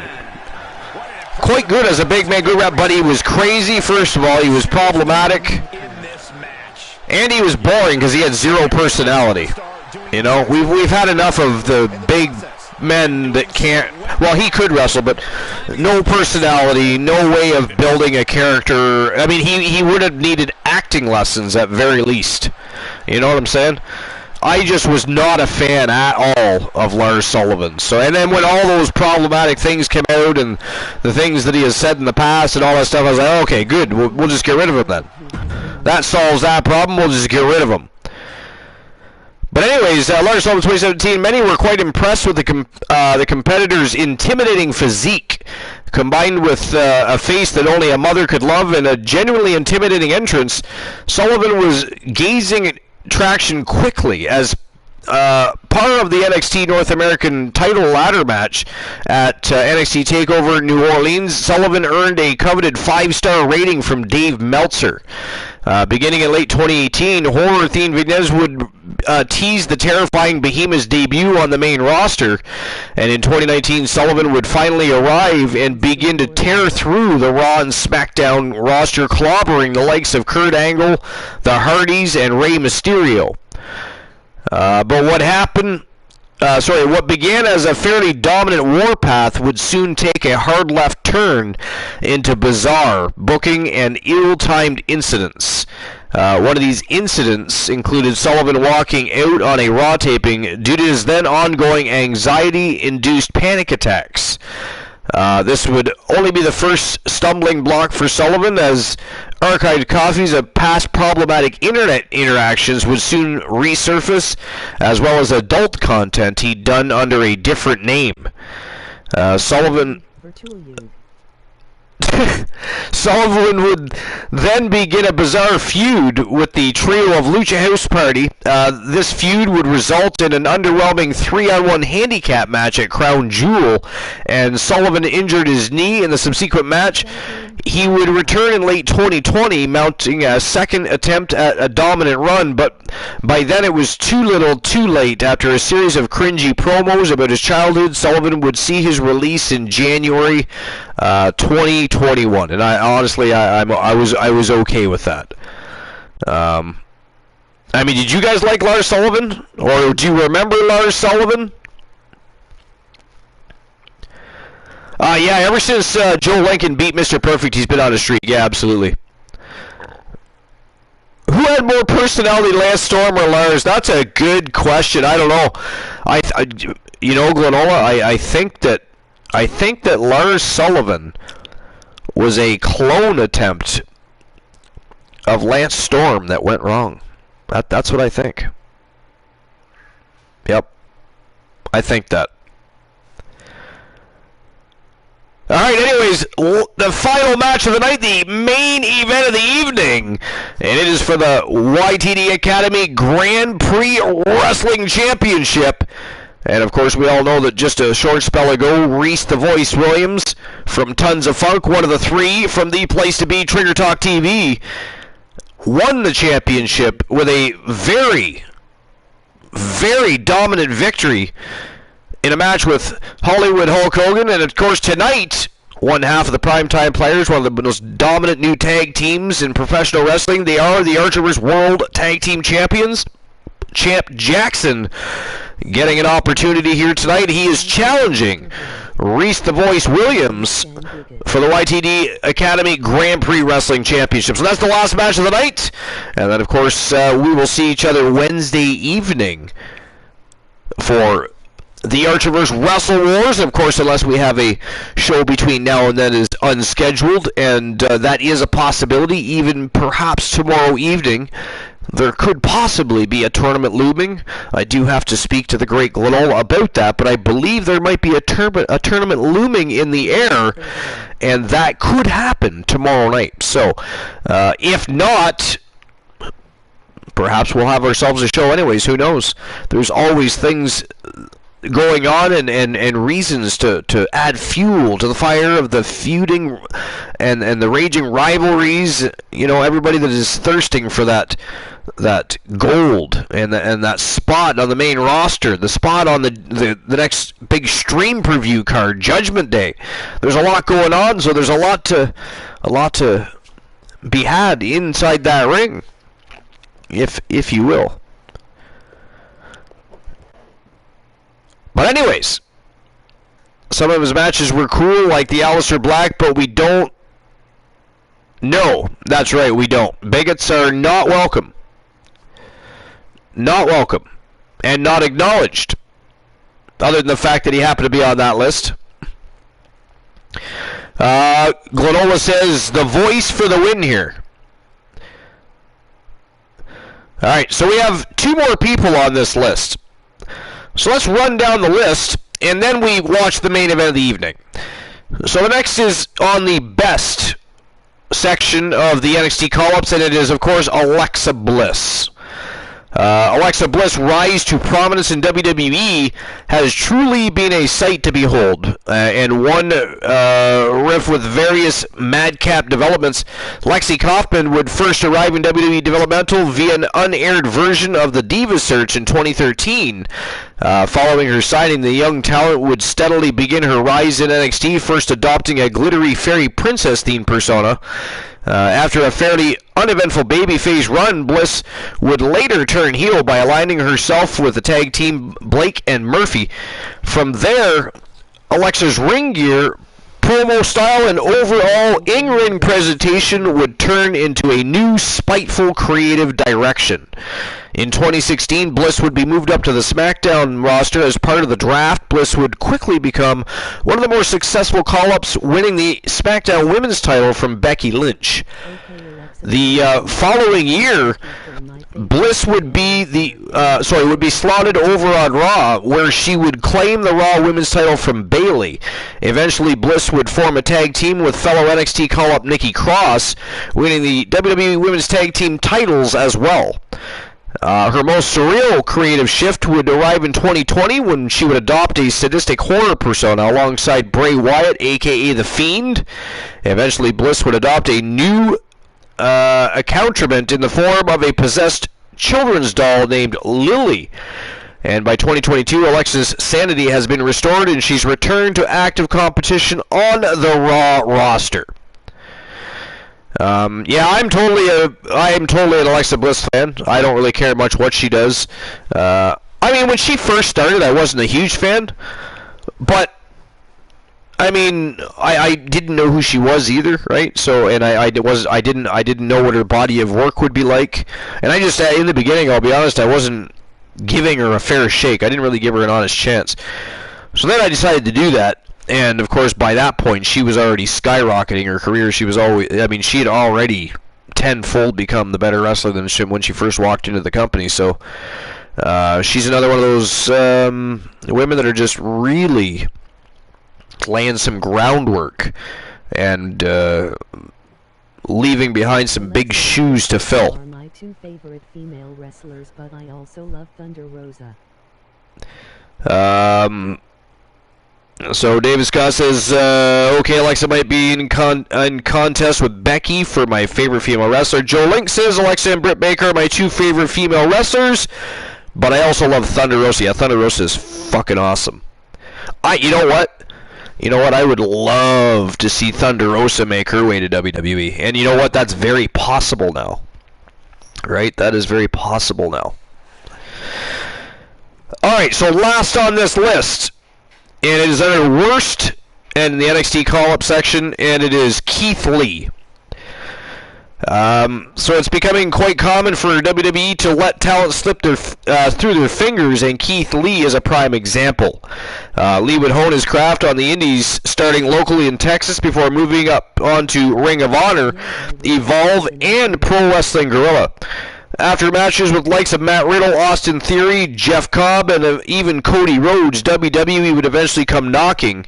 Debuting at NXT in 2018, Limitless Keith Lee would quickly establish himself as a unique force to be reckoned with. His matches with Donovan Djokovic were, for many, among some of the finer hoss fights produced by WWE. Holy shitballs. Let's try that again. WWE. I was going to add some W's to that. It's back in the WWF days. Good God. I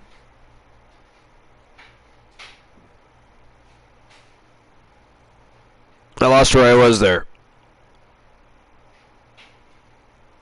I was too busy. Produced by WWE. That's where I was. In the last few years, his participation in events like Survivor Series and the Royal Rumble would see him face main eventers like Seth Rollins, Roman Reigns, and even Brock Lesnar.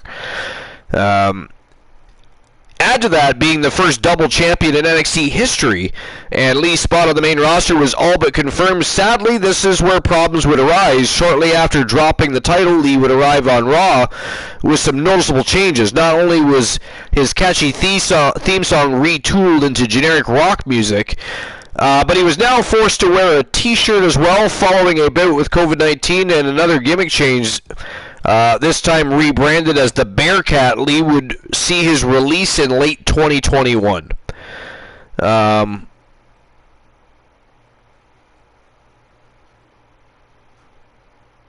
Yeah, so I was a big fan of Keith Lee, and not a fan of how they treated Keith Lee. or how he treated Keith Lee, because we all know it was Vince McMahon that had the problem with Keith Lee. Had the problem with Keith Lee's weight. You know, kept putting out there that he was having health problems and a bunch of other things to keep him off of television, as a reason to keep him off of television, etc., etc. I mean, there were so many different weird things going on there. But I was a big Keith Lee fan. I still am a Keith Lee fan. What about you guys? You guys like Keith Lee?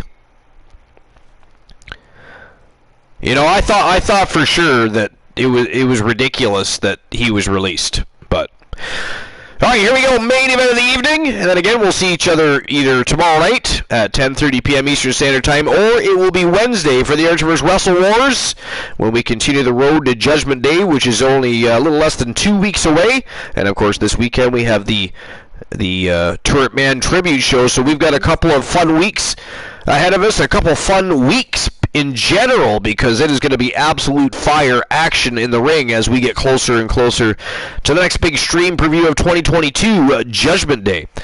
But here we go, main event of the evening, Champ Jackson versus Reese the Voice Williams for the YTD Academy Grand Prix Wrestling Championship. Let's go.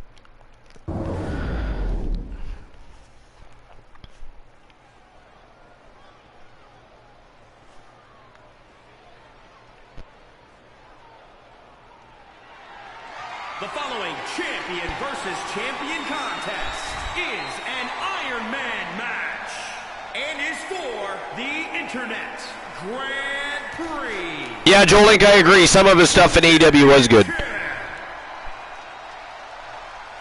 I mean, Keith Lee's probably one of the best people they have on their roster, for starters. I mean, Keith Lee could have been a modern, he could have been the new Samoa Joe type of thing. There's so many things they could have done with Keith Lee. And here he comes. He is one half of the Archivers World Tag Team Champions from Team Almighty Exotic, the Great Champ Jackson. Of course, his partner in crime, J.R. Jack.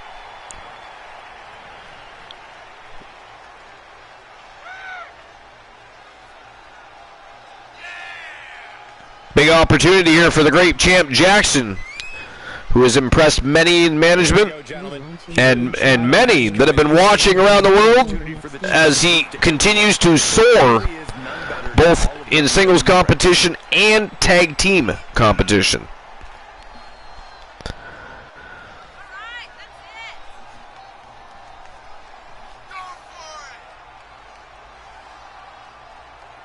Lee launching Adam Cole over the barricade is one of my favorite NXT moments. Yeah, that was pretty cool, actually. That really was pretty cool.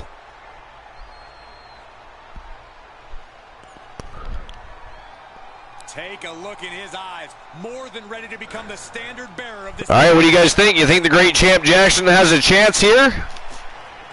Or does Reese the Voice Williams retain his title? We are about to find out.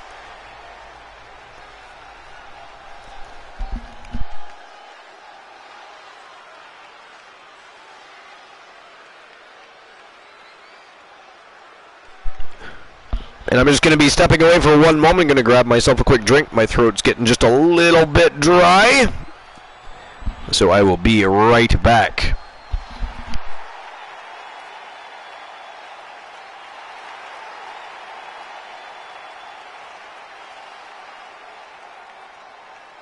The Voice retains is my prediction.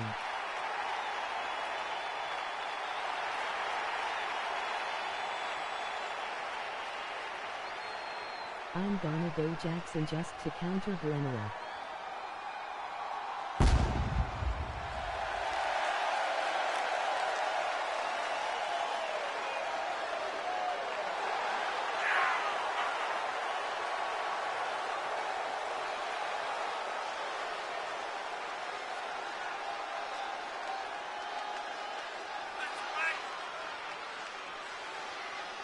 Of course, the title is on the line in this one, guys. And don't be surprised if history is made here tonight. I know the champ has looked good as of late, but I'd say the opposition has looked just as good, if not better. Many have written him off as champion, but he is determined to prove his doubters wrong.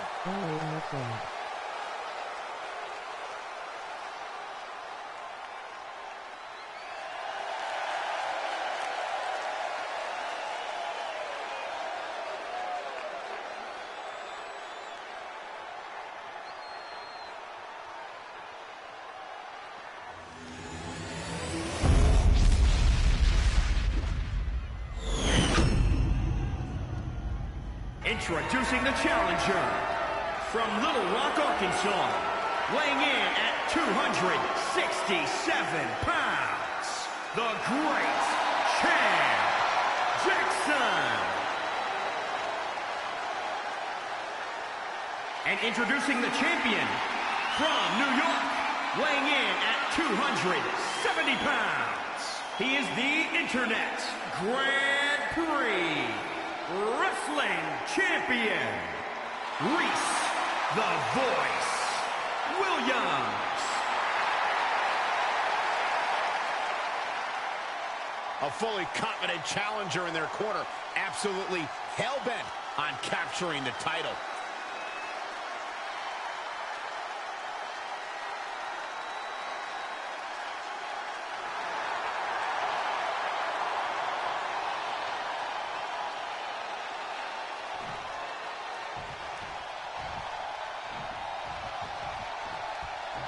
This title defense begins, and it really is lonely at the top, wouldn't you say? Once you're at the pinnacle, Saxton, you don't care about friends. You have one solitary goal, and that is to defend your title at any cost. Punch him in the chest. Locks in the gut wrench. Suplex. He's stalking his opponent from the top turnbuckle. Taking flight. Body splash.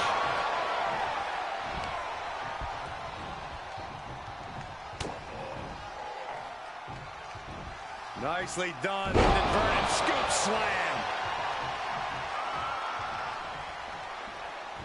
Uses the edge of the knee. Great trouble here. Can he get it fully locked in? Oh, that looks like a torturous position to be in. Oh, is he going to tap out? If he does, he's going to be... The crowd locked in. Nice counter.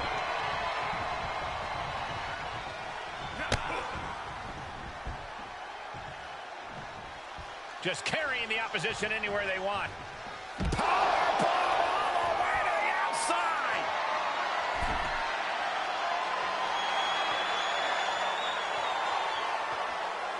From the top rope. Oh, God. I don't care how much matting you put on the floor. You are feeling the cement after that miss.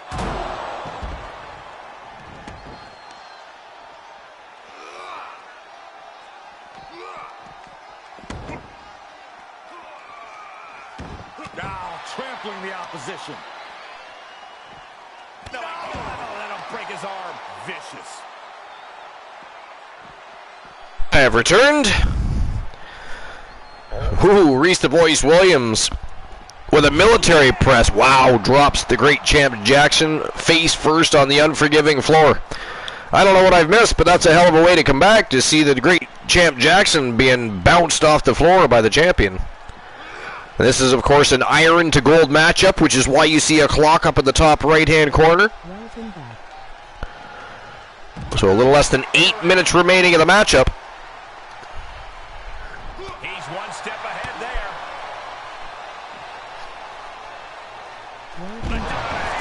Thank you, guys. Appreciate that. Goes into the pin. The Voice going for a pinfall here. Champion's still in the fight. There was barely But the Great Champ Jackson kicks out. And I'm going to assume there's been no pinfall submissions or knockouts yet. Stops the kick. We're at 0-0, I would assume.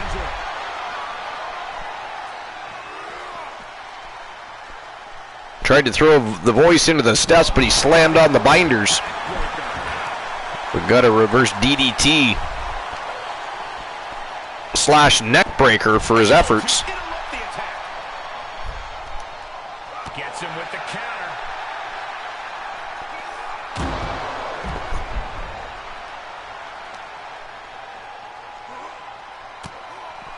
Jackson trying to keep the momentum shifted in his direction.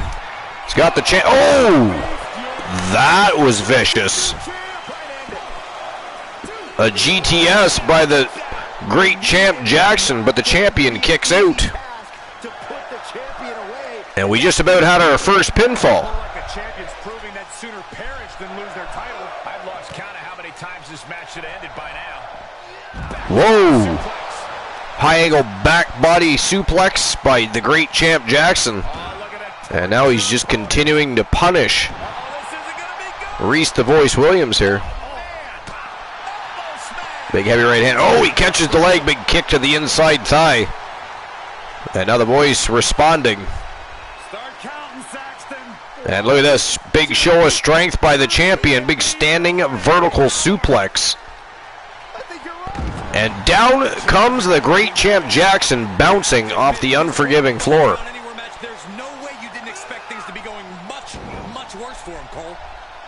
The champion just ragdolls him. Jackson catches the boot, dragon screw leg whip. Champion is down. And the great champ Jackson back. Oh, look at this. He gator rolled him. The Voice gator rolled him and delivers the ground and pound of his own.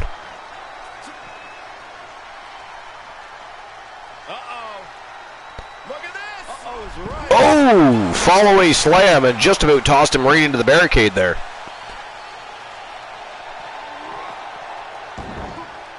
And now he's just ragdolling him. Single leg camel clutch applied here. The great champ Jackson might be in trouble here. No, he gets out. Wow, and look at this. A DDT, and just like that, the great champ Jackson back in control. Oh, look at that torch of their opponent. Oh, this isn't going to be good. Oh, a Superman punch right to the side of the head of the champion. Wow, still only a 2 count. Only a 2 count there. Whoa, went for a super kick. Oh, he got that one. And that one. Whoa. What a savage.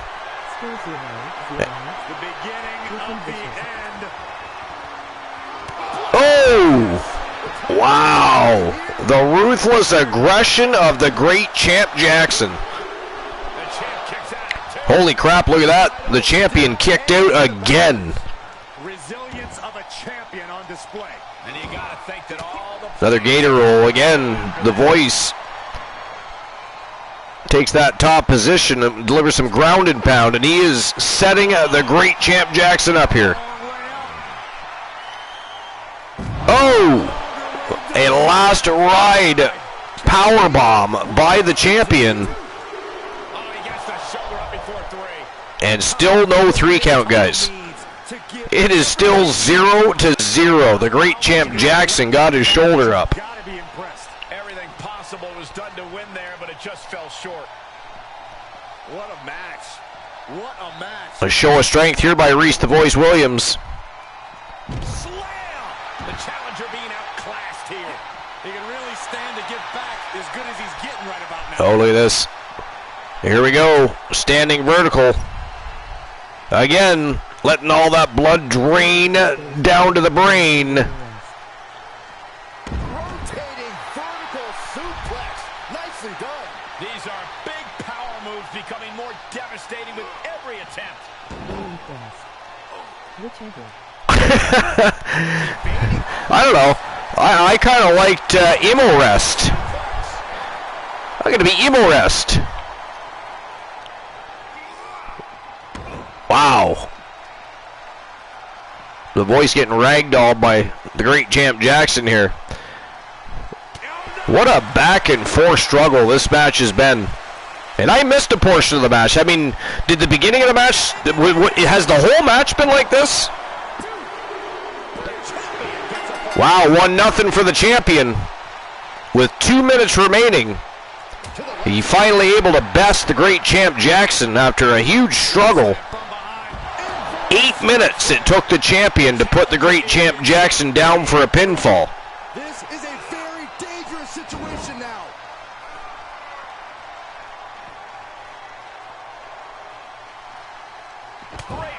Ooh, jawbreaker reversal. Ooh, and a big jumping kick right to the face.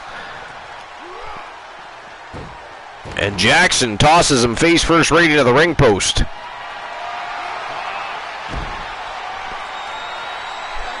Submission lock applied here. Rear naked choke is in deep, and the voice taps out. It is 1-1, folks, with 1:10 left. 1-1.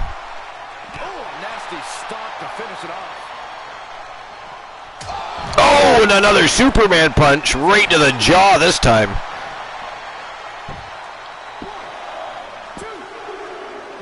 Oh, the voice just barely kicks out in time. The great champ Jackson just about picked one up over him.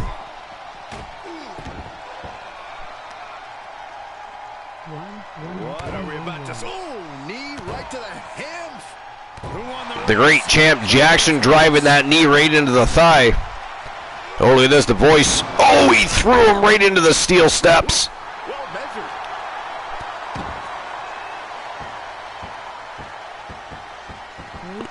The champion showing off a little.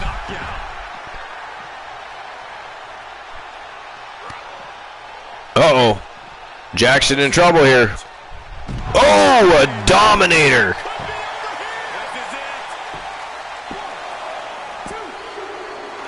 Oh! No way he was going to get the pinfall there. That is absolutely ghastly. Wow. Well, you know that the rivalry there isn't going to be over. I mean, they are going to have another match for sure. Wow. But ladies and gentlemen, the title cannot change hands on a draw. So technically the winner of the match and still the YTD Academy Grand Prix Wrestling Champion from Tons of Funk, Reese the Voice Williams. And ladies and gentlemen, that is it. That is all for episode number 380. I hope you had a good time. And we'll either see each other tomorrow night at 10:30 p.m. Eastern Standard Time for an absolutely fire tournament, or we will see each other Wednesday for the Archibald's Wrestle Wars when the Superstars are all back on the road to Judgment Day. It's going to be a fire couple of weeks, and we're going to kick things back off Wednesday night. But keep your eyes peeled because we may just have a show tomorrow night. But until then, you don't have to go home, but please, get the fuck out.